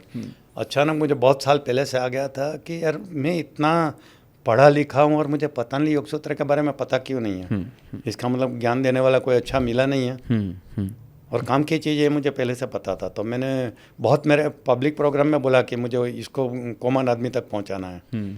तो अभी 2-3 महीने से मैंने उसको हाथ में लिया, सीखना चालू किया। मेरे 2 बड़े सवाल लाइफ में रहे जिसका जवाब मुझे नहीं मिल रहा था, वो मुझे पतंजलि योग सूत्र से मिल गया। सुपर। मैं मेरे वर्कशॉप में सिखाता था कि कॉन्शियस और सबकॉन्शियस माइंड के बीच में एक फिल्टर रहता है, एक ढक्कन रहता है। तो ये जो सबकॉन्शियस माइंड में जो इमेंस नॉलेज है वो बाहर नहीं आता, क्योंकि वो ढक्कन ढका रहता है। वो अगर ढक्कन खुल जाए तो इतना हमारे अंदर से नॉलेज बाहर आएगा। अभी जितना भी मेरा नॉलेज है वो बाहर से आया हुआ है, मैंने कहीं से सीखा है, किताबों से सीखा है, सही। लोगों से सीखा है, मैंने यूट्यूब के माध्यम से सीखा है। अंदर से कोई नॉलेज नहीं आया, मगर महावीर स्वामी को, बुद्ध भगवान को, ये सब का तो अंदर से आया। तो वो कैसा है? तो उनका ढक्कन खुल गया, एनलाइटनमेंट कहते हैं। तो अचानक उनको अंदर से आ गया। मैं जो जीवन विद्या की बात करता हूँ, आदरणीय नागराज जी को आया, जो 20 साल 18 साल या 20 साल वो समाधि में बैठे रहे, उसमें से उनको ये ज्ञान आया। तो एक ढक्कन कैसे खुलता है? क्योंकि मेरी इच्छा है कि अभी तक मैंने जो ज्ञान दिया वो तो इम्पोर्टेंट नॉलेज था। मजाक की बात है, एक बार मैं फ्लाइट से आ रहा था अमेरिका से, एक आदमी मुझे पूछता है, डॉक्टर रेड्डी आपका धंधा क्या है? बोला हेरा फेरी का। बोला, वो एकदम चमक गया, बोले हेरा फेरी का धंधा का? क्या हेरा फेरी करते हो? बोला नॉलेज का। बोला कैसे? बोला अमेरिकन किताबें पढ़ता हूँ और यह इंडियन भाषा में लोगों को समझाता हूँ। तो हेरा फेरी तो हुई। तो मेरा जितना भी नॉलेज है दूसरों से लाया हुआ है, मेरा खुद का कोई नॉलेज नहीं है। तो ये ढक्कन मेरा भी खुल जाए तो शायद मैं ऐसा नॉलेज दूँ जो दुनिया के पास अभी तक पहुँचा नहीं है। यूनिवर्स में तो बहुत ज्ञान है, तो ये ढक्कन कैसे खोलना है, ये टेक्नोलॉजी कहाँ मिलेगी? वो जवाब मुझे मिल गया पतंजलि योग सूत्र में। दूसरा ये था कि हम बहुत बार सुनते हैं कि कर्म का सिद्धांत लागू होता है, हम जैसा कर्म करते हैं ऐसा फल मिलता है। तो कर्म हमने क्या किया उसका रिकॉर्ड कहाँ रहता होगा? हमारा धर्म ये कहता है चित्रगुप्त के पास रहता है। तो चित्रगुप्त कौन है? तो उसका हिसाब का सिस्टम क्या होगा? क्या पेपर पे लिखते होंगे या उनके पास भी सुपर कंप्यूटर होंगे, वहाँ लिखते होंगे? और can we access that record? ये जो कार्मिक रिकॉर्ड है उसको एक्सेस कर सकते हैं क्या? हम आ जाके डिलीट कर सकते हैं ताकि हमारे पाप सब धुल जाए? हमको तो ये सिखा गया कि गंगा में जाके स्नान करके आओ, पाप धुल जाएगा, जिससे मैं मानता नहीं हूँ। करेक्ट, मेरा लॉजिक मानता नहीं है। मैं यानी मुझे लगता है ऐसे कैसे होगा? तो हर आदमी पाप करके जाके आएगा डेली, और गंगा किनारे में रहते हैं वो तो डेली धो लेंगे। सही बात है ना? तो मेरा लॉजिक तो मानता नहीं है। तो ये कार्मिक रिकॉर्ड को डिलीट क्या किया जा सकता है कि नहीं, और कैसे किया जा सकता है? ये जवाब मुझे पतंजलि योग सूत्र में मिल गया। फिर भगवान क्या है, ईश्वर क्या है, इसके मेरे हमेशा सवाल रहे कि हमको बताया गया वही भगवान है, तो इतने सारे भगवान कैसे हैं? सब धर्म के अलग अलग भगवान कैसे हैं? और भगवान हमारे लिए क्या करते हैं? क्या हमें पनिशमेंट के लिए बैठे, डंडा लेके बैठे पुलिस का जैसा, कि भगवान का कोई और रूल है? ये सब सवाल के जवाब मुझे चाहिए थे। मिल गया। अभी तक मेरे जितने भी लक्ष्य थे वो मेरे पूरे हो गए। गाड़ी, बंगला, घर, दुनिया घूमने का। अंतिम लक्ष्य इंसान का क्या होता है वो भी पता नहीं था। अंतिम लक्ष्य क्या होता है वो भी मुझे पतंजलि योग सूत्र में मिल गया। मैं सोचा वाह, ये तो ज़बरदस्त चीज़ है। ये फिजिकल बातें तो होती है, अच्छा ये बहुत चमत्कारी लोग हैं, तो ये उनके पास ये शक्ति कहाँ से आई? कोई लोग होता है ना, मिस्टर इंडिया फिल्म देखी तो लगा कि ये तो फिल्मों में होता है, ये मिस्टर इंडिया रियल में होते हैं। फिर मैंने वो ऑटोबायोग्राफी ऑफ योगी पढ़ा, किताब लिविंग विथ हिमालयन मास्टर पढ़ा मैंने, स्वामी रामा का। उसमें दिखा कि एक ही आदमी 3 जगह 2 जगह हाजिर रहता है, वो कैसे होता है? ये सच रियल में होता है कि नहीं होता है? कितने मेरे सवाल थे, 24 घंटा मेरा दिमाग चलता रहता। वो जवाब मुझे पतंजलि योग सूत्र से मिल गया। हवा में उड़ते हैं वो कैसे होता है? पानी पे चलता है कैसा होता है? दीवार के आर पार क्या आदमी निकल सकता है? ये सब जवाब मुझे मिल गया पतंजलि योग सूत्र में। वाह, ये तो ज़बरदस्त है। और हिंदुस्तानी ज्ञान है, वेस्टर्नर हमारे बारे में ज़्यादा जानते हैं, हम इंडियन नहीं जानते उतना। एक चीज़ मैंने नोटिस किया, मैं दुनिया में जाता हूँ तो हर जगह यूनिवर्सिटी को विजिट करता हूँ, हार्वर्ड, स्टैनफोर्ड से लेके ऑक्सफोर्ड से लेके सभी जगह आया गया हूँ। तो मैंने एक चीज़ नोटिस किया कि हर कॉलेज में योगा और मेडिटेशन का डिपार्टमेंट है, हर कॉलेज में, दुनिया की हर कॉलेज में। और इंडिया में एक भी कॉलेज में नहीं है, कोई भी यूनिवर्सिटी में नहीं है। आपने नोटिस किया कहीं है? मैंने तो नहीं देखा, अभी शुरू हुआ होगा। शायद नहीं। वहाँ तो हर जगह देखा मैंने, बड़ी बड़ी यूनिवर्सिटी में। तो हमारा योगा और मेडिटेशन को इतना जानते हैं वो लोग और हम नहीं जानते हैं। और योगा के बारे में कंसेप्ट लोगों को पता नहीं है कि योगा क्या है। आप बताइए योग क्या है? क्या आपका योग के बारे में क्या मतलब? योग के मतलब क्या? योग मेरे अनुसार तो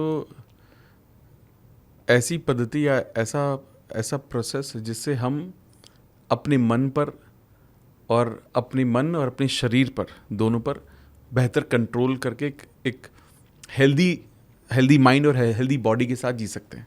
वेरी गुड, फिर भी बेटर कंसेप्ट है। ज़्यादातर योग यानी जो रामदेव बाबा टीवी पे दिखाते हैं वो Physical आसन ही yoga। बोलते हैं। हाँ हाँ हाँ, वो योग नहीं है, योग का एक पार्ट है, छोटा सा पार्ट है। बिल्कुल सही। आप बोला वो भी एक पार्ट है।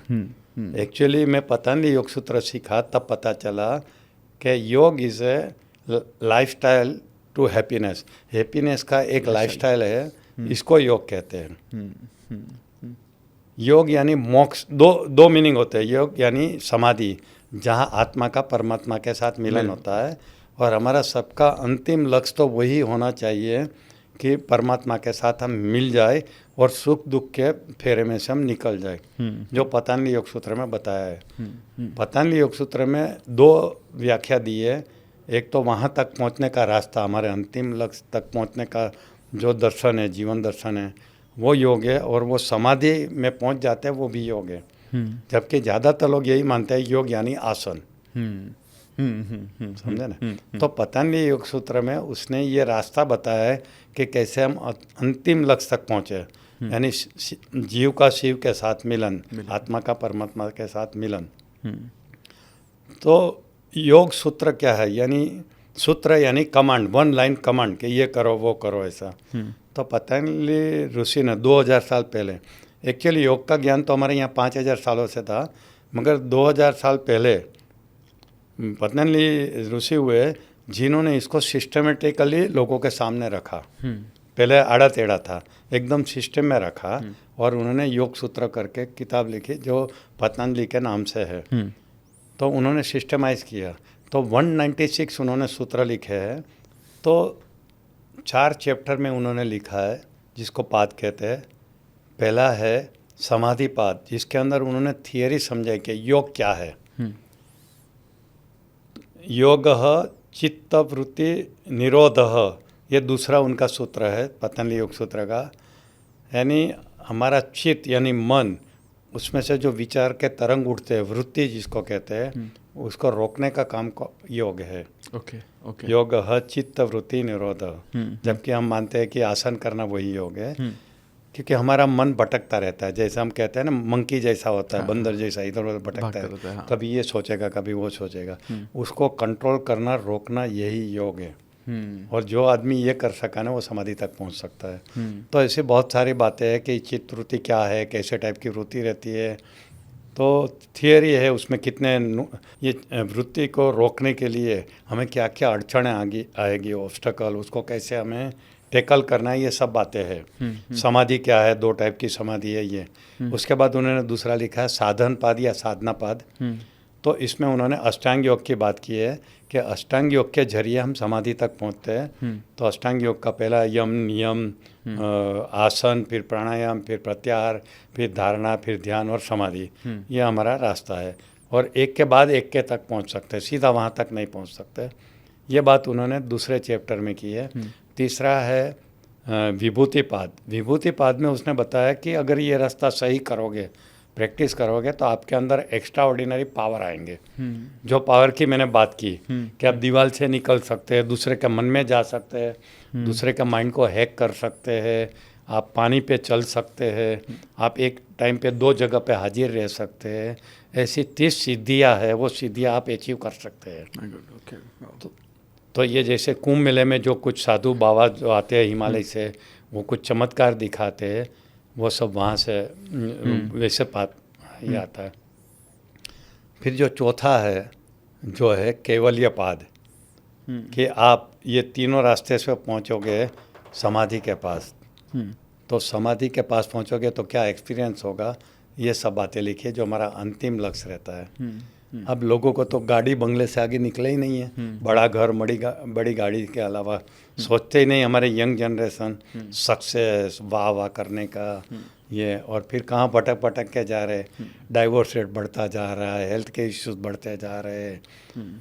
मैंने तो अभी सुना कि आज से 10 साल के बाद ऐसा ज़माना आएगा कि जहाँ जॉइंट फैमिली की डेफिनेशन ही बदल जाएगी।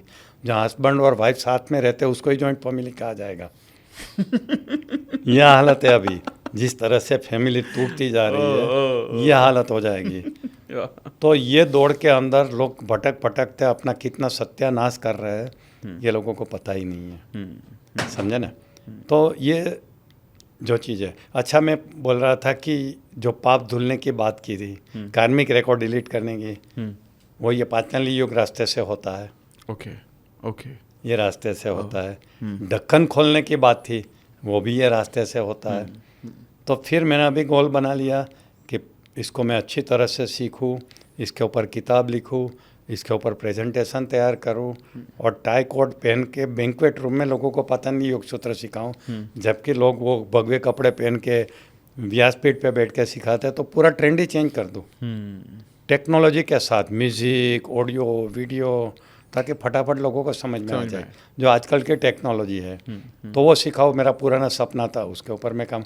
साथ में मैं खुद प्रैक्टिस करूँ, ये रास्ते पे चलूँ, और हो सकता है अच्छा 10-20 साल के बाद मैं भी समाधि के लेवल पे पहुंच जाऊं, जहाँ मेरा ढक्कन भी पहुंच जाए, अंतिम लक्ष्य। तो अभी मेरा अंतिम लक्ष्य भी वही हो गया है, समाधि वाला बात हो गया है। तो ये चीज़ हुई है। तो पतंजलि योग सूत्र अगर लोगों ने सीखना शुरू किया ना, और हम विश्व गुरु बनने की कोशिश करेंगे, तो क्या सिखाएंगे लोगों को? मिसाइल बनाने का सिखाएंगे, एटम बम बनाने का?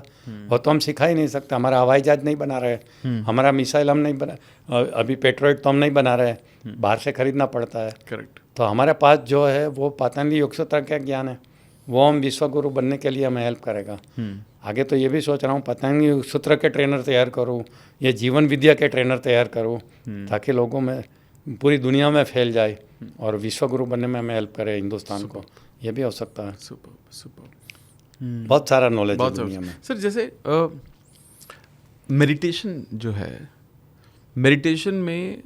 मेडिटेशन जो पतंजलि योग सूत्र में मेडिटेशन के बारे में भी बताया गया है, तो एक आम आदमी के लिए जो जब वो अपने सपनों को भी मैनिफेस्ट करने की कोशिश कर रहा है, तो मेडिटेशन कितनी मदद कर सकता है उनको? Very good question.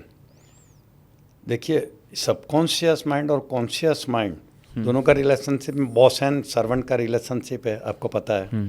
बॉस जो चाहता है वो पूरा करने के लिए सबकॉन्शियस माइंड है। प्रॉब्लम क्या है, दोनों का कम्युनिकेशन लोगों को पता नहीं है कि how to connect to your subconscious mind and how to give command. दूसरी भाषा में हम बात कहें तो conscious mind is a programmer and subconscious mind is a programmable computer. अगर आप ये जाने कि कंप्यूटर को कैसे एक्सेस करना है और उसकी प्रोग्रामिंग के लैंग्वेज क्या है, और आपने सही प्रोग्रामिंग कर दिया, तो आपके जीवन में वो रिजल्ट मिलेगा। यानी हमारे सपने होते हैं, वो सपने के लिए हमें सबकॉन्शियस माइंड को प्रोग्रामिंग करना पड़ेगा, एक्सेस करना पड़ेगा। ये मेडिटेशन हमें एक्सेस करने में हेल्प करता है। कॉन्शियस और सबकॉन्शियस के बीच में ये एक गैप, ये ब्रिज का काम करता है, कॉन्शियस और सबकॉन्शियस के बीच में। तो हमारे मन और शरीर के 4 टाइप के स्टेट ऑफ माइंड रहते हैं। जो एक हमारा कॉन्शियस स्टेट है, जहाँ पे हम, जिसको बीटा स्टेट कहते हैं। फिर हम मेडिटेशन करते हैं तो नीचे के लेवल पे जाते हैं, हमारी ब्रेन की फ्रीक्वेंसी कम होती जाती है, तो हम बीटा स्टेट में से फिर अल्फा में जाते हैं, फिर थीटा में जाते हैं, फिर डेल्टा में जाते हैं। Delta state is unconscious state, ज़्यादातर हम जीवन में एक्सपीरियंस नहीं करते हैं।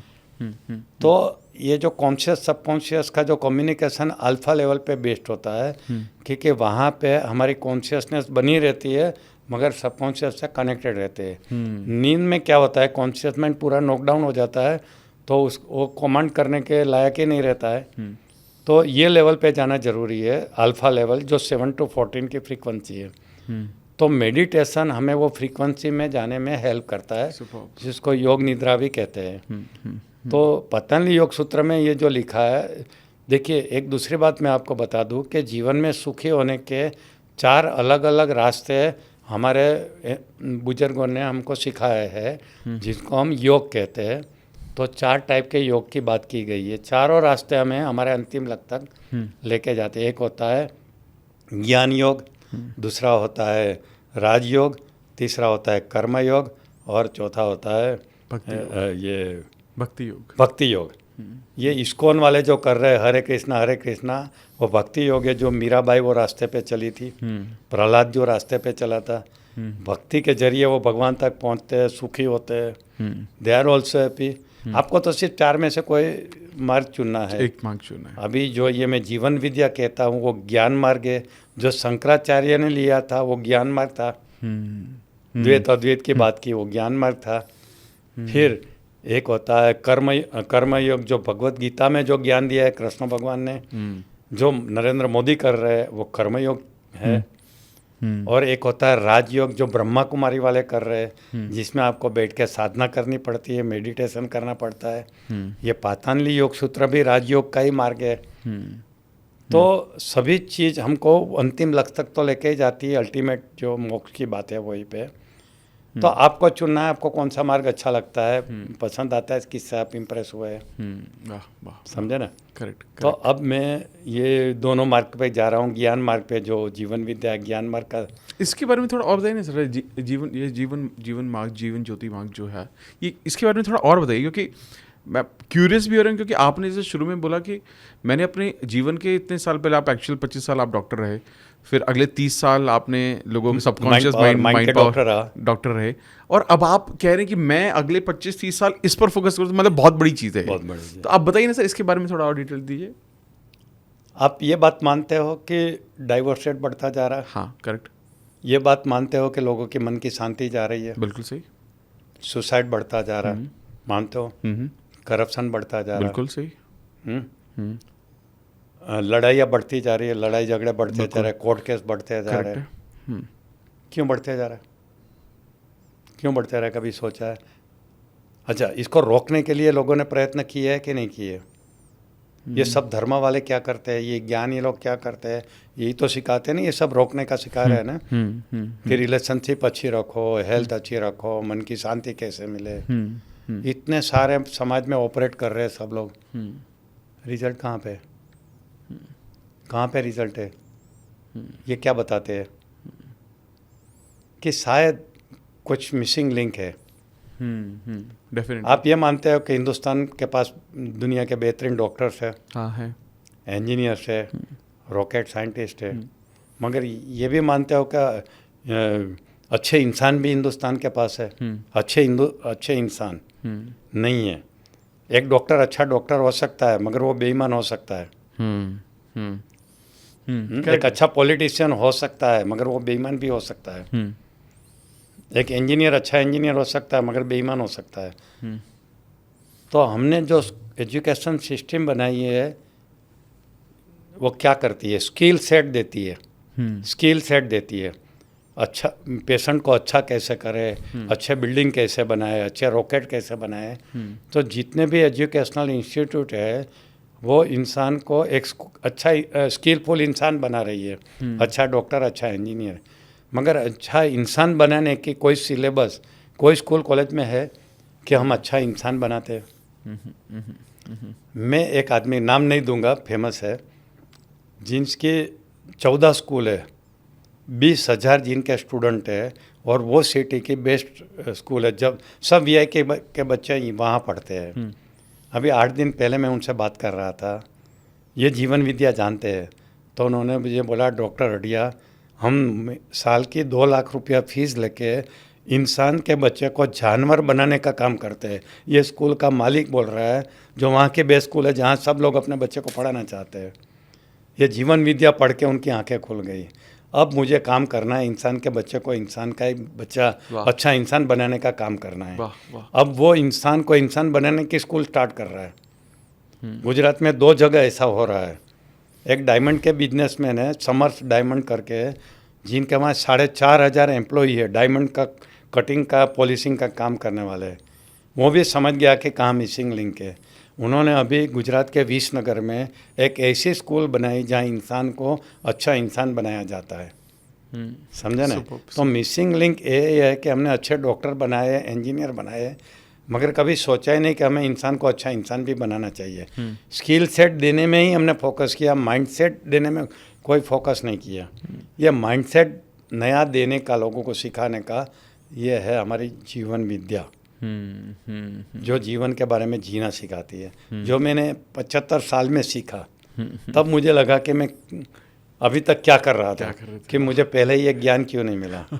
तो मैं सोचा कि अब जीवन विद्या को डिटेल में सीख के मुझे लाखों करोड़ लोगों को मैं दूंगा। भगवान ने मुझे एक शक्ति दी है, मेरी सिंपल लैंग्वेज। मैं कोई भी डिफ़िकल्ट सब्जेक्ट को मैं सिंपल बना सकता हूँ। तो इतना अच्छा सब्जेक्ट है। जैसे 30 साल पहले कोई सबकॉन्शियस माइंड, विजुअलाइजेशन जानते भी नहीं थे, और मैं बोलता था तो मुझे पागल कहते थे कि पागल हो गया है, विजुअलाइजेशन से ये होता है वो होता है। आज सब लोग मानने लगे। करेक्ट है सर। मेरी विजुअलाइजेशन नाम की किताब है, वो दिल्ली के एक इंसान ने 5 लाख कॉपी खरीदी है, वो भी एक रिकॉर्ड है, वर्ल्ड रिकॉर्ड है। संजय जैन करके है, उसने मेरी 5 लाख खरीदी है। My God. तब एक ज़माने में विजुअलाइजेशन को लोग पागलपन समझते थे, आज लोग हकीकत हो गई है। तो ये जो मेरी सिंप्लिसिटी ऑफ लैंग्वेज है वो भगवान ने मुझे दिया है। तो ये लैंग्वेज का इस्तेमाल करके मुझे ये जो जीवन विद्या का जो ज्ञान है मुझे वो अभी लाखों करोड़ों लोगों तक पहुँचाना है। और आपके जैसे दोस्तों का भी इस्तेमाल करना है कि आपके पास जो पावर है, ये मीडिया का पावर जो हमारी इंसानियत को फिर से वापस ला सके, बिल्कुल सही। ये है। Correct sir.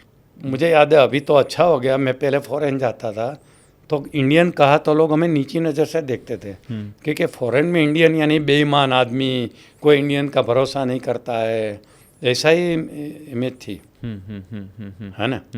तो ये बेईमानी यानी इंडियन, ऐसा एक इमेज थी। अब धीरे धीरे तो मोदी साहब के आने से थोड़ा चेंज भी हुआ। तो ये बेईमानी वाली जो चीज़ है ना वो तभी हट सकती है जब इंसान को सही माइंडसेट दिया जाए, करेक्ट। जीवन विद्या का ज्ञान दिया जाए। तो अब मेरा यही सपना है कि इसको लाखों लोगों तक पहुंचा है। ऐसा आपसे बात मेरे ख़त्म करने का मेरा बिल्कुल मन नहीं है, इतना अच्छा डायरेक्शन में जा रहा है। लेकिन ना मैं सर कुछ चीज़ों पे क्विक टिप आपसे चाहता हूँ। जैसे जो हमने बात की कि जो हमारे इंपॉर्टेंट एरियाज ऑफ लाइफ है, एक सबसे इम्पॉर्टेंट चीज़, जैसे आज के वक्त में कोई भी ब्रेकअप से ग्रो थ्रू करता है तो किसी के लिए भी उसको हैंडल करना, मेल के लिए भी फीमेल के लिए भी हैंडल करना बड़ा मुश्किल होता है। तो अगर किसी के जीवन में ऐसा स्टेज है तो उससे बाहर कैसे निकले सर वो? उसका तो पूरे घंटों तक बात कर सकता हूँ, पूरा आपको किताब रखना है, पड़ेगा। आपका तो किताब है रखना पड़ेगा। हाँ हाँ पड़ेगा। बट फिर भी सर मतलब आप थोड़ा सा बताइए ना सर इसके बारे में, बहुत ज़रूरी टॉपिक है। बहुत पहले तो इसको एक्सेप्ट करना पड़ेगा, ओके, कि ये हो चुका है, ठीक है। फिर थोड़ा सा टाइम वो साइलेंट पीरियड से गुजारो, अपने आप को विड्रॉ कर लो हर जगह से। मान लो सोशल मीडिया पे है, लोगों से ज़्यादा मिलते जुलते हैं, क्योंकि एक बचपन में मैंने गुजराती में सुना था कि कोई भी दुख का सबसे बड़ा इलाज होता है टाइम। सही सही। और भगवान ने इंसान को ऐसा बनाया है कि ये जो हमें शौक लगता है, जैसे हमारे घर में किसी की डेथ हो गई, उससे हम बिछड़ गए तो एक शौक में जाते हैं, तो नेचुरली उसमें से निकलने में हमें रिकवर करने में 3 हफ्ते लगते हैं। ये साइकोलॉजिकल ट्रूथ है। 3 हफ्ते के बाद धीरे धीरे वो शौक की इफेक्ट कम हो जाती है, मगर वो तब होगी जब आप उसको उसमें से विड्रॉ कर लो अपने आप को। तो सबसे पहला तो अपने आप को सब जगह से विड्रॉ कर लो, अपने जितने भी सोशल मीडिया ब्लॉक कर दो, टेलीफोन से कम बात करो, अपने साथ रहो। ये रिकवर करने का जो नेचुरल प्रोसेस है इमोशनल शॉक में से, वो निकलने का ये करो। और इसको एक्सेप्ट कर लो कि ये हो गया है, ये मुझे एक्सेप्ट करना ही है। अब आगे मुझे क्या करना है उसके बारे में सोचना शुरू करो कि मुझे जीवन कैसे। दूसरी बात है कि इसको 2 तरह से ले सकते हैं, जिंदगी का एक शौक तरह से इसको हम ले सकते हैं, या एक लर्निंग एक्सपीरियंस करके भी ले सकते हैं। जीवन में NLP में सिखाते हैं, it is never a failure, it is only a feedback. आपको पता है NLP में कुछ प्री सपोजिशंस रहती है। हाँ। उसमें एक प्री सपोजिशन है, it is only a feedback, there is no failure. तो आप प्रेम में या रिलेशनशिप में फेलियर नहीं है, इट इज़ ए फीडबैक के ऐसे तो ये चलेगा ही नहीं, ये रिलेशनशिप चलेगा नहीं। तो आप इसको एक फीडबैक के रूप में लोगे तो आपका एक नज़रिया ही बदल जाएगा। It is not shock. दूसरी बात है कि भगवान ने मुझे कुछ ये लर्निंग एक्सपीरियंस है, मैंने क्या सीखा इसमें से, इसके बारे में जब आप अपने आप को विड्रॉ करते हैं तो इसमें से सीखने का शुरू करो, सोचने का शुरू करो कि मैंने ये रिलेशनशिप ब्रेकअप में से क्या सीखा है मैंने। ऐसा अब मेरे पास 2 ही चॉइस है कि मैं यही दुख में ज़िंदगी निकाल दूँ, या मैं अपने आप को इसमें से उठा के और कोई बड़ा काम करूँ। ये हमारे पास चॉइस होती है। मैं तो देखा है कि ज़िंदगी is just nothing but a choice. हम गलत चूज़ करते हैं और फिर हम खड्डे में जाते हैं, है ना। तो आप चूज़ करिए कि आपको अभी रोते रोते ज़िंदगी गुजारनी है देवदास वाली, या आपको फिर से उठना है। आप डिसाइड करोगे ना तो आपका subconscious mind, power of intention काम करता है यहाँ पे। तो पावर ऑफ इंटेंशन से डिसाइड करो कि अभी मुझे इसे उठ के मेरी ज़िंदगी को पहले से बेहतर बनानी है। एक सबकॉन्शियस माइंड को स्ट्रॉन्ग कमांड दे दो और क्या करना है वो भी डिसाइड कर लो। और जैसे ही आप डिसाइड करोगे ना, आपको हेल्प करने वाले पूरी कायनात आपको उसे मिलाने की कोशिश में लग जाएगी नेक्स्ट लेवल पे लेके जाने के लिए। और फिर आपको ये सोचना है कि आपको फिर से नई रिलेशनशिप बनानी है या नहीं बनानी है, वो भी चॉइस है। करेक्ट। कुछ लोग नहीं बनाते, मैं ऐसे बहुत सारे लोगों को जानता हूँ जो आई थिंक लता मंगेशकर का मैंने एग्जांपल सुना था। हाँ। जिसने एक ही ब्रेकअप के बाद उसने सोच लिया कि मुझे अब कुछ नहीं करना है। रेखा। उन्होंने नया पर्पस बना लिया और उसने एक इतिहास बना लिया। जबकि उनकी बहन आशा भोसले, उसने 3 ब्रेकअप किए, फिर भी उसने वही ज़िंदगी, और अभी देखो उनकी ज़िंदगी में कितने सारे इश्यूज है, आप देखते हैं पूरा मीडिया के ऊपर है कि पहला उसने अपने, आपको पता है घर के सर्वेंट के साथ, उनके हस्बैंड पहले थे वो घर के सर्वेंट थे, उनके साथ प्रेम हुआ, उनके साथ शादी किया, घर वालों ने मना किया फिर भी उसने शादी किया। अच्छा, ओके, मुझे नहीं पता था। हाँ, उनकी स्टोरी अलग ही है। My God, वो तीनों बहनें साथ में रहती थी। उनके जो हस्बैंड, पहले हस्बैंड थे, उनके घर में नौकर थे, उनके साथ प्रेम हो गया, शादी करनी थी, घर वालों ने मना की, उसको घर से निकाला गया। लता मंगेशकर ने बोल दिया तुम्हें ये करना है तो घर से निकलो, उनसे ही उनके बच्चे हुए। फिर उनके हस्बैंड ने उनको तलाक दे दिया, उनकी तलाक हो गई, फिर दूसरे उनको मिला, तीसरा मिला, 3 बार उनका ब्रेकअप हुआ, ज़िंदगी से कुछ सीखा नहीं, अभी उनकी मेंटल हालत अच्छी नहीं है। ऐसा ये 3 ब्रेकअप से गुजरे, वो उनकी चॉइस थी। जबकि लता मंगेशकर के साथ भी शायद हुआ था ऐसा, और उसके बाद उसने समझ लिया कि ये जीवन नहीं है, मुझे तो जीवन इसमें बिताना है। तो देखो उसकी जीवन अच्छा हुआ, बहुत बेहतरीन हुआ, लास्ट डे तक वो पीस में थी, कोई रिग्रेट नहीं था। ये था, मैं हमेशा लोगों को कहता हूँ कि जीवन ऐसा जियो कि मरने के टाइम पे नो रिग्रेट वाली बात हो, ऐसा हो। एक किताब है ना, 5 रिग्रेट्स ऑफ लाइफ, किताब पढ़ी है। तो वो रिग्रेट नहीं हो, तो अभी से वो रिग्रेट के बारे में जान लो। और उसमें सबसे बड़ा रिग्रेट ये है कि मैंने फैमिली को टाइम नहीं दिया। Yes, correct. तो आप अपनी चूज़ करो कि मुझे ये इसके बाद क्या करना है, फिर से वही साइकिल में जाना है, इसको पकड़ा, उसको पकड़ा, इसको छोड़ा, इसको छोड़ा। रेखा के साथ भी ऐसा ही हुआ था, मगर लास्ट में रेखा ने संभाल दिया। कितने ब्रेकअप, हाँ, कितने शादी, कितना ब्रेकअप हुआ कुछ। हाँ, मैंने तो इसकी श्रीदेवी की भी कहानी पढ़ी, कितने ब्रेकअप में से निकली थी वो, शादियों में से कितनी निकली थी। सुना है 2-3 दिन के लिए मिथुन चक्रवर्ती से भी शादी हुई थी उनकी, चुपचाप हुई थी, है ना। तो आपकी चॉइस है कि आपको एक से संभल जाना है या नहीं संभलना है, चॉइस है। और एक बार आपने वो राइट चूज़ किया तो फिर पूरी कायनात वो जीवन देने में आपको काम पे लग जाती है, ऐसा कुछ नहीं है। करेक्ट। मगर लोग ये नहीं करते। मैं कल ही एक लड़की से बात कर रहा था जो अमेरिका में है, मेरे दूर के रिलेशन में लगती है। तो एक लड़के के साथ उनका ब्रेकअप हुआ है, वो लड़की रहती है लॉस एंजलिस में, लड़का सैन फ्रांसिस्को का है। तो लड़के ने उसको छोड़ दिया है, ब्लॉक कर दिया है, सब कुछ है, परेशान है। अभी भी वो उसको कांटेक्ट करना चाहती है, मिलना चाहती है। तो मुझे बोलती है आप मुझे उससे फिर कनेक्ट करने में हेल्प करोगे, क्योंकि वो तो उसने पूरा ब्लॉक करके रखा है ऐसा। बस छोड़ नहीं यार, वो आप नहीं चाहता है इसलिए तो ये किया। और मैं हमेशा कहता हूँ शादी उससे करो जो आपको प्यार करता है, उससे नहीं कि जिनको आप प्यार करते हो, है ना। वो तुम्हें प्यार नहीं करता है, तुम्हें ब्लॉक कर दिया है, तुम्हारे बारे में उसके अंदर कुछ ब्लॉक्स आ गए, नफरत हो गई है, क्यों उसके पीछे पड़ी है। फिर बोलती है नहीं एक बार ट्राई करो उनसे, मुझे कैसे भी करके कांटेक्ट करवा दो। मगर वो उनकी बिलीफ सिस्टम इतनी स्ट्रॉन्ग है, तो मैंने उसको तसल्ली दी मैं करवा दूंगा, मगर कोई फ़ायदा नहीं है। मैं तो चाहता नहीं हूँ कि तुम उससे शादी करो, समझे ना। इस तरह के बहुत सवाल आते हैं, आ जाओ, बहुत ऐसे मेरे पास तो बहुत ऐसे किस्से आते हैं। तो बहुत कॉमन प्रॉब्लम है, मैं तो बोलता हूँ समाज का आजकल का बर्निंग इश्यू है। करेक्ट, ये ब्रेकअप वाला है। करेक्ट। अगर कोई सर इस एडवाइस के साथ साथ पैसों पर, ये बहुत इंपॉर्टेंट टॉपिक है, पैसे की प्रॉब्लम से निकलना है तो कैसे वो निकले, अगर कोई क्विक सोल्यूशन देना चाहें तो। पैसे के मामले में जैसे मैं था, गरीबी से बाहर आया हूँ, मैं तो मजाक में, सत्य बात है मगर मैं मजाक में ऐसा कहता हूँ कि मैं जब छोटा था तो हम एक बड़े बिल्डिंग में रहते थे, पुराने टाइप में, जिसमें 6 यूनिट थे, 6 फैमिली रहती थी, और सबके लिए एक टॉयलेट था नीचे। राजकोट की बात है, पत्रे का घर था हमारा। मैं MBBS हुआ, शादी किया, तब तक वो घर में था। तो एक टॉयलेट सोच लो, और 6 फैमिली यानी 5 की एवरेज गिनो, 30 लोग 30 लोग। हाथ में लोटा लेकर लाइन पे खड़ा रहना पड़ता था, तत्काल फैसिलिटी नहीं थी। ये दिन से मैंने मेरा जीवन स्टार्ट किया। तब सोचा यार ये जीवन तो नहीं चाहिए मुझे। मेहनत किया, पैसा कमाया। आज मेरी एक फैमिली जो अभी 3 लोगों की है, 6 टॉयलेट है मेरे घर में।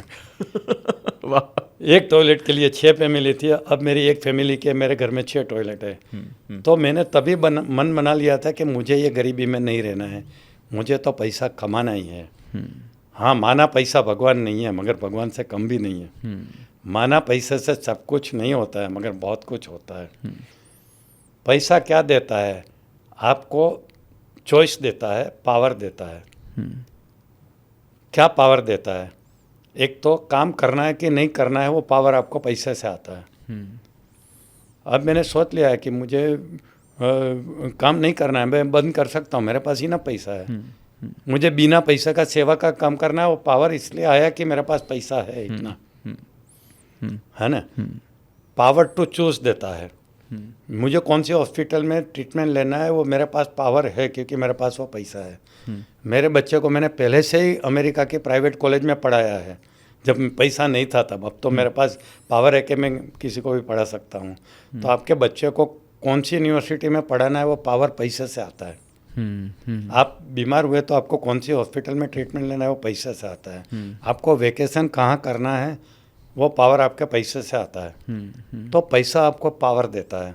तो पैसा तो होना ही चाहिए सबके पास, मगर ये भी पता होना चाहिए कि कितना पैसा होना चाहिए। सीसीडी के मालिक ने सुसाइड किया, 1500 करोड़ रुपया उनके पास था, पता है आपको, सिद्धार्थ ने। उनके ससुर कर्नाटक के चीफ मिनिस्टर थे। अब लोगों को पता ही नहीं कि कितना पैसा हमें काम में आता है। ये जीवन विद्या में ये सिखाते हैं कि एक इंसान हमेशा निरंतर सुख की तलाश में होता है, मगर हमारे 2 अलग अलग यूनिट होता है, एक मैं और एक मेरा शरीर। एक मैं और मेरा शरीर अलग है। लोग कंफ्यूज है कि ये दोनों में क्या फ़र्क है। जो मुझे क्लैरिटी मिली जीवन विद्या से, तो मेरे शरीर को भी सुख चाहिए और मुझे भी सीख चाहिए। दोनों के लिए अलग अलग साधन होते हैं। शरीर को सुखी करने के लिए अलग साधन है, मुझे सुखी करने के लिए अलग साधन है। शरीर को सुखी करने के लिए पैसा चाहिए, बंगला चाहिए, गाड़ी चाहिए, अच्छा खाना चाहिए, हर चीज़ चाहिए, मनोरंजन चाहिए। ये हमारा शरीर का सुख है। मगर ये साधन कितना चाहिए, ये लोगों को पता नहीं है। तो हर इंसान ये शरीर को सुखी करने के साधन को जमा करने की दौड़ में ही लगा है। 5000 करोड़ का घर बना लिया आपने, एंटा लिया। अब पता नहीं है कि वहाँ सुख मिलता है कि नहीं है। और ऐसा कोई फॉर्मूला नहीं है कि बड़े घर में रहने वाले का मैं सुखी हो। ऐसा कोई फॉर्मूला नहीं है कि जो 1000 करोड़ के घर में रहता है उनका हस्बैंड वाइफ में अच्छा रिलेशनशिप है, और जो 1 करोड़ के घर में रहता है उसमें बुरा रिलेशनशिप है या अच्छा। ऐसा कोई गारंटी नहीं है। करेक्ट है। सुख तो हमें अच्छे, मुझे तो सुख अच्छी रिलेशनशिप से मिलेगा, समझे ना। तो शरीर को सुख करने के जितने भी साधन हैं वो मुझे सुख नहीं दे सकता, और मुझे सुखी करने के जो साधन है वो शरीर को सुखी करने के काम में नहीं आता है, समझे ना। और शरीर का जो सुख है वो निरंतर नहीं है। हमने 5 स्टार होटल में खाना खाया, 1 घंटे का सुख है। लास वेगास में जाके कैसीनो में खेला, 1-2 घंटे का सुख है, निरंतर सुख नहीं है। मैं का जो सुख है वो तो निरंतर सुख है। तो हम जो टेम्पररी सुख है उसके पीछे भागते हैं, जो आपको पैसा देता है। मगर पैसा कितना कमाना ये लोगों को पता नहीं है। 1000 करोड़ भी कम पड़ते हैं। मेरे वर्कशॉप में लोगों को मैं गोल सेटिंग करवाता हूँ, विजन बोर्ड में लिखते हैं 1000 करोड़ कमाना है। तुमने ये सोचा कि 1000 करोड़ तुम कैसे इस्तेमाल करोगे? नहीं, बोले वो तो पता नहीं। फिर मैं बोला क्यों कमाना है? क्लैरिटी नहीं है। फिर मेरे मनी वर्कशॉप में मैं बिठा के उनको सिखाता हूँ कितना पैसा चाहिए। तो मैं बोलता हूँ आपकी उम्र क्या है? 30 साल। कितना जीना है? 100 साल। 70 साल और जीना है। अच्छा, 70 साल में आपके कितने सपने हैं? लिखो। वो सपने पूरे करने के लिए कितना पैसा चाहिए? लिखो। आपको मेंटेन अपने आप को करने के लिए कितना पैसा चाहिए? लिखो। अब सबका टोटल मारो, इन्फ्लेशन के साथ लिखो। आज आपका घर 1 लाख रुपये में चलता है, 30 साल के बाद वाले 3 लाख में चलेगा। ये लिखो, सबका टोटल मारो कितना होता है। तो किसी का भी मैंने 100 करोड़ से ज़्यादा हिसाब में देखा नहीं। कि अगर आपके पास 100 करोड़ है तो आपके सब सपने पूरे हो सकते हैं, तो 1000 करोड़ क्यों कमाना है? क्या करोगे बताओ? पता ही नहीं कि लोगों को क्यों कमाना है। हमेशा कहता हूँ कि what you want is a goal and why you want is your mission purpose. अगर हर गोल के साथ वर्दी मिशन नहीं है तो गोल आपको दुख में ही लेके जाएगा, सुख में नहीं लेके जाएगा। हम 1000 करोड़ का गोल है मगर क्या करोगे वो तो पता ही नहीं है, है ना। लोगों को पता ही नहीं कि 1000 करोड़ कैसे इस्तेमाल करोगे, और कमाना है बस। तो अंधी दौड़ है, लोगों को देख देख के कर रहा है ऐसा, समझे ना। तो ये सब चीज़ें जाननी चाहिए। पैसा जरूरी है मगर कितना चाहिए। एक चीज़ मैंने जीवन में सीखी कि पैसिव इनकम होनी बहुत ज़रूरी है। हमारे हिंदुस्तान में सबको एक लड़का चाहिए, बच्चा, सन चाहिए। क्यों? उसके पीछे बिलीफ क्या है कि लड़का हमारे बुढ़ापे में आधार बनेगा, हमें सपोर्ट करेगा। इसलिए सब लड़के के लिए मन्नत करते हैं, लड़की के लिए मन्नत करने वाले कम रहते हैं। करेक्ट है। लड़के के लिए करते हैं। मगर आजकल क्या होता है, या शादी नहीं करते तो लड़का नहीं होता है, शादी करते तो बच्चे ही पैदा नहीं करते, पर पैदा करते तो ज़रूरी नहीं कि लड़का ही हो, लड़की भी हो सकती है। अच्छा, लड़का हो भी गया तो भी ज़रूरी नहीं कि वो आपको सपोर्ट करेगा। रेमंड का एग्जाम्पल है, बाप को रास्ते पे ला दिया, करेक्ट है, ऐसा भी बेटा निकल सकता है। तो आजकल के नए ज़माने में ये पागलपन है कि बेटा होना चाहिए, बिल्कुल सही है तो अच्छी बात है, अगर पागलपन है, ये एक्चुअल सन है वो डिपेंडेबल नहीं है। तो वर्चुअल सन तैयार करो जो आपको बुढ़ापे में हेल्प करे। वर्चुअल सन यानी आपका इन्वेस्टमेंट पोर्टफोलियो ऐसा करो कि आपका आगे का जीवन वो चलाए। मेरे 2 सन हैं। मेरा एक बेटा है न्यूयॉर्क में प्रोफेसर है इकोनॉमिक्स का, पढ़ने को गया वापस ही नहीं आया। मेरे काम का तो कुछ रहा नहीं। तो फिर मैंने एक वर्चुअल सन तैयार किया जो मेरा इन्वेस्टमेंट पोर्टफोलियो, जो मुझे गारंटी है कि मुझे 100 साल तक भी जिंदा रखेगा। हाथ मेरा ऐसा नहीं होगा, ऐसा ही होगा, देने वाला रहेगा। अभी भी मेरे बेटे को कहता हूँ तुझे पैसे की ज़रूरत है, मैं बेचता हूँ, इंडिया में कमाता हूँ, वो अमेरिका में कमाता है, क्योंकि मेरे पास वो पावर है, पैसे का पावर है जो मैंने क्रिएट किया है। मैंने ऐसा पोर्टफोलियो बना के रखा है कि मेरा जीवन 100 साल तक जीऊँ तो भी लग्जरी के साथ चलता रहे। अब भी मैं पैसे के पीछे भागूंगा और मेरा रिलेशनशिप बिगाड़ूंगा, हेल्थ बिगाड़ूंगा, रात की नींद बिगाड़ूंगा, तो मेरे से पागल कोई बड़ा है ही नहीं। नहीं था तब मैंने किया, बहुत भाग दौड़ किया, पैसा कमाया मैंने सब कुछ, मगर एक स्टेज आया कि मैं संभल गया, इनफ इज़ इनफ, अभी इसको छोड़ दो, अब ये करो जो आपको मैं को अच्छा लगे। शरीर को जिंदा रखने का, खुश करने का सामान जमा कर लिया, अब जो भी कर रहा हूँ मैं को खुश करने के लिए। अच्छा, मैं को खुश कौन कर सकता है, सुखी कौन कर सकता है, लोगों को पता ही नहीं। एक छोटा बच्चा रहता है जिन्होंने दुनियादारी देखी नहीं है, वो उनका जब पेट भर जाता है बाद में वो क्या चीज़ डिमांड करता है, वो सवाल करता रहता है, ये क्यों है, वो क्यों है, सब सवाल। तो उसको पेट की भूख खत्म होने के बाद दूसरी भूख शुरू होती है, वो कौन सी होती है, ज्ञान की भूख है, वो हमारी भूख है। मुझे याद है मेरा बेटा 1.5 साल का था, बारिश देख के उसने पूछा अपनी मम्मी को कि बारिश ऊपर से नीचे क्यों आती है। 1.5 साल के बच्चे ने पूछा। मुझे एक 8 साल के बच्चे ने एक स्कूल के प्रोग्राम में पूछा, एनिमल को सबकॉन्शियस माइंड होता है क्या, जो कोई एडल्ट ने नहीं पूछा। तो बच्चों को ज्ञान की भूख रहती है, तो बच्चा भगवान का रूप होता है। तो मैं की भूख होए, मैं को सुखी कर सकता है ज्ञान, और वो ज्ञान साथ में आ सकता है, अगले जन्म तक जा सकता है। ये गाड़ी, बंगला, पैसा, मर्सिडीज आपकी एक जन्म तक नहीं जाती है। मेरे साथ जो आने वाला सामान है वो तो हम जमा करते ही नहीं है, जो नहीं आने वाला है, जो छोड़ के जाने वाले है, उसके पीछे लोग भागे। कितना जमा करना उसका तो समझ है ही नहीं, है ना। भगवान ने मुझे समझ दे दी तो मैंने एक जगह पे ब्रेक मार दी, हो गया। अब ये मुझे ज़िंदा रखेगा, गारंटी है, मुझे किसी से मांगना नहीं पड़ेगा, ये भी गारंटी है। तो मैं सबको बोलता हूँ कि एक्चुअल सन है फिर भी वर्चुअल सन तो बना के रखो, जिसके ऊपर आप डिपेंड कर सकते हो। ऐसा हेल्पेज इंडिया का स्टडी है कि अभी जितने सीनियर सिटीजन है उसमें 85% लोग दुखी है क्योंकि उसने अपना वर्चुअल सन बना के नहीं रखा है। वो एक्चुअल सन के साथ रह रहे हैं और एक्चुअल सन के साथ उनका एडजस्टमेंट नहीं हो रहा है, या वो घर से निकालने के चक्कर में बेटा बाप को, या वहाँ घर में दुखी होके बेचारा होके पड़ा है।